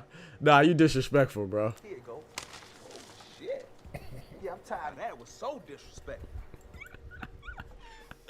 Yo, this man Oscar, bro. Come on, man. So for those of you that missed the joke that Oscar said, because Robisi Ramirez is 14-3. He has the same amount of losses as Lomachenko, who's 18-3. And Lomachenko, everybody says, is a Hall of Fame fighter, which I agree. You know, I agree he's a Hall of Famer. But Oscar B saying he's 4 wins away because he's 14-3. If he's 18-3, he'll be in the Hall of Fame like Lomachenko. That's bro. Bro, y'all be petty, bro. I ain't gonna lie, man. Some of y'all be petty, bro. That was funny as hell, though. I ain't gonna lie. Man, say he 4 wins away. Hey, yo, Espinosa is just a bad matchup for Robisi. I agree, Irony. He should focus on others first and maybe do a third. I agree. No need for a trilogy immediately. No need for immediate rubber match. I agree. Well, it's not really a rubber match, right? A rubber match is a trilogy that they split the wins, right? Or is it just a rubber match, just a trilogy period? I think a rubber match means that one person won and one person won. Like they split the wins. I think. Pierre says Espinosa is like Fedora, too much advantage for their weight. Yeah, but I think that's good though. As long as you can make weight, Pierre, I'm cool with it, man. But yeah, you're right. Like he's very similar to Fedora, right? And even Hamza Shiraz, you could throw in that mix too, right? Hamza Shiraz is 6'3" at 160. Fedora is 6'5", 6'6", 6'5.5" at 154. Espinosa 6'1" at 126. That's crazy, bro. Even Ray Vargas is tall for 126. He's 5'11". You know, so yeah, these guys are vertically giants. That was a low blow, intentional. 2 points for that one. Yeah, that was a low blow, bro. I ain't gonna lie, that was low, bro. That was low, bro. That was low, bro. Will Loma have the fewest wins of any Hall of Famer? I bet he, yeah. And Tech, I would argue, yeah, very much trees. I would argue Sequoia. But I would argue that his win-loss ratio, I don't know. I'll be interested to see his win-loss ratio. He might have the highest win-loss ratio at 18-3. 21 fights, he lost 3 of them. Damn. Every 7 fights, he loses. For every 7 fights he has, he loses 1. That's crazy to look at it like that. For every 7 fights he has, he loses 1. Damn. I'm sorry. Oh, man. That's not bad, though. That's not bad. But is it Hall of Fame? You know, that's not fair, though. Like I said, we got to add context to it. To be fair, we got to add context. One loss was to Devin Haney, which is controversial. I personally had Lomachenko winning slightly, but that's another fight similar to Bivol and Beterbiev. I wasn't mad at the outcome because I thought it could have went either way. But me personally, I had Lomachenko winning 7-5. He lost to Devin Haney, controversial loss. He lost to Teofimo, no controversy in that. And then he lost his second fight against Orlando Salido, which a lot of people give him a pass. I don't know why. Because if you think that you're good enough to go in a championship fight in your second professional fight, if you have the audacity to do that, if you're audacious enough to think that you could beat a champion in your second professional fight, that's on you and your team. I don't know why people give him a pass. That's one thing I do not like. I don't know why people act like Orlando Salido got over or something like that. No, Orlando Salido showed him what's up when it comes to these professional boxing things. He showed him, hey, man, you know what time it is, bro. I'm going to show you that there's levels to this. You know what I'm talking about? He tried to run up in there and got Lil Boyd. So Loma should have padded his record. I don't think he should have padded his record. I mean, that's a way to look at it, but nah, not padded his record. Let's be fair, though. Let's be fair. It was a split decision, but every split decision ain't close. You know what I'm saying? Sometimes, you know, look at did we forget Richardson Hitchens was a majority decision? Was that fight close? You were there, Irony. You were there now. Every decision isn't close. You feel me?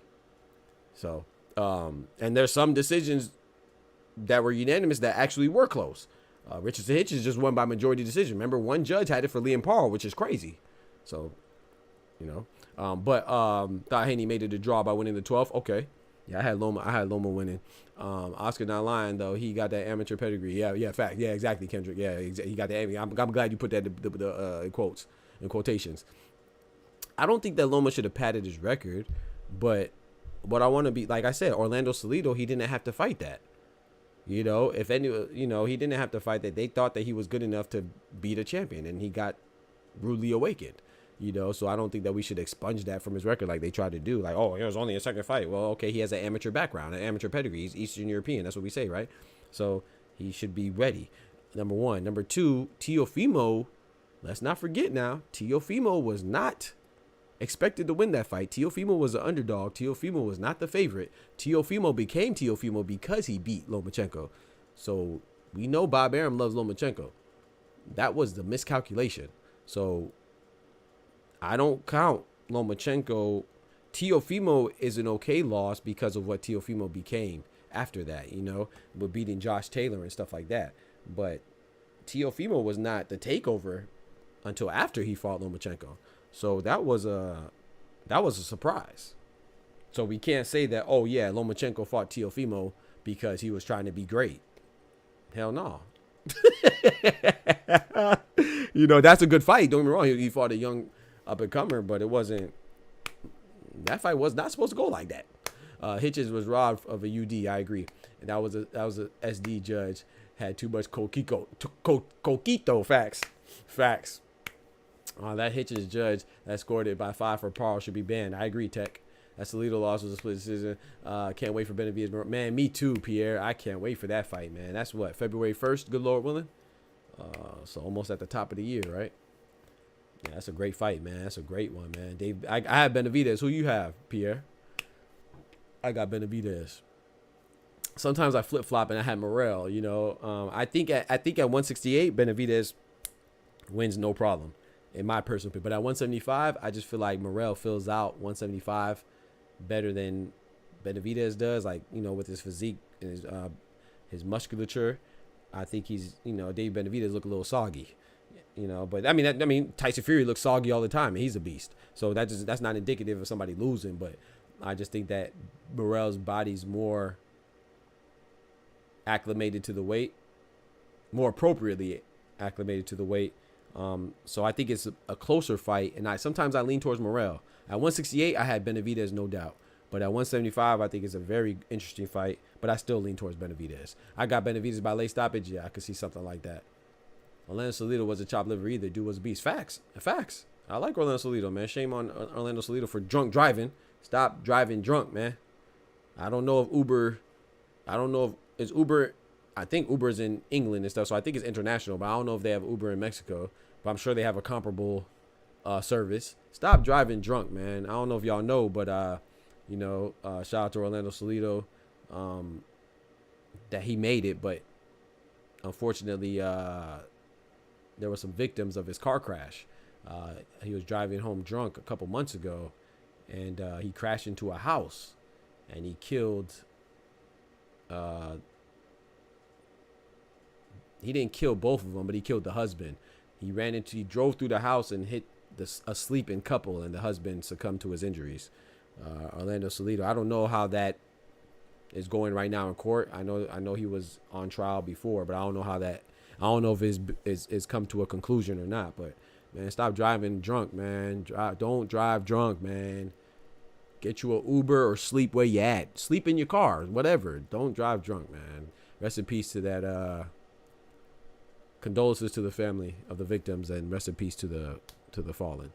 The Davis, I got it right down the middle. Can't call it, to be honest. Yeah, I'm not mad at that. Oh man, I didn't know that shit. Yeah, it just happened maybe 2 months ago. Driving drunk is so crazy. I couldn't imagine putting other folks in. Yeah, exactly. And to be fair, you know, that's not our intent, of course. You know what I'm saying? We just want to get home. I you know, I don't really drink, but I have drunk. I've drank before, and I've drove drunk before. Well, I don't ever think I was drunk, but you know, I was to the point where I shouldn't have been driving, though. You know what I'm saying? From the intoxication levels, the sobriety test, I probably would have failed it. You know what I'm saying? So by legally, I've driven drunk before, a long time ago. No, not recently, but You know, you shouldn't do it, man. And shame on me. Shame on everybody who does that, you know, because you are putting other people at danger. I love the way Tech put that. You are a danger to society when you do that, you know, so we should not do that, you know. Yeah, don't do that. And if you do it, I pray that you make it home safely, but just don't do it, bro. Just sleep where you at. Sleep at the crib where you at. Sleep in your car. Whatever you got to do, man. Don't drive drunk, man. You just never know, man. I really like the Falco fight with Morel. Yeah, Falcoa. Yep, he looked really good. Yep, one close call was enough for me to learn my lesson. Thank God. Yeah, exactly.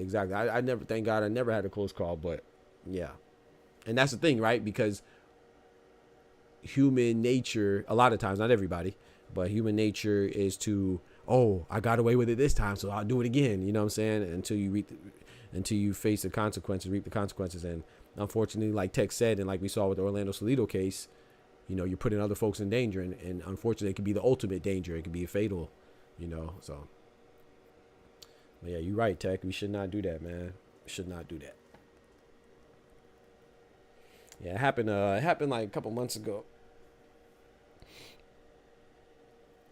Oh man, but Chad, I'm about to go ahead and call it, man. I appreciate y'all rocking as always, man. Shout out to y'all, man. Looking forward to the fights this weekend. James said there's a fight. Did he say that was tonight or tomorrow? I don't remember, but we will be back on for the late show. You know, the late show starts at 7 p.m. Eastern Standard Time, and 8 a.m. Eastern Standard Time is the morning show, Monday through Friday. Nope, that's God's warning. That's fact. That's God warning you, man. You got to take heed, you know, and so we got to be more aware. Yeah, don't drive drunk.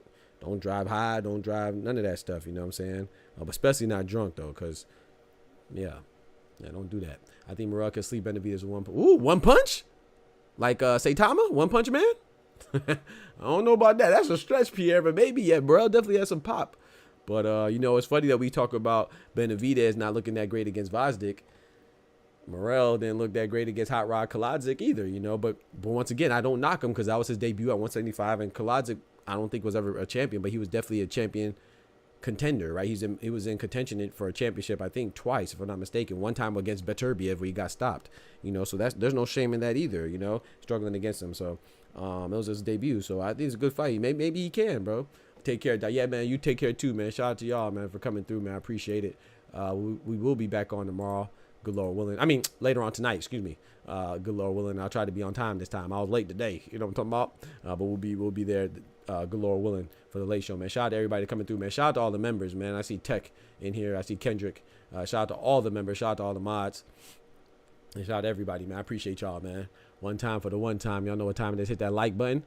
But most importantly, remember, with God, we can do anything. Without God, we're nothing. The doctor's out. Peace. From the hood to college, both worlds they had to meet. 6 degrees between us, so cold, we're about to freeze. But we're Florida boys, hot takes, we bring the heat.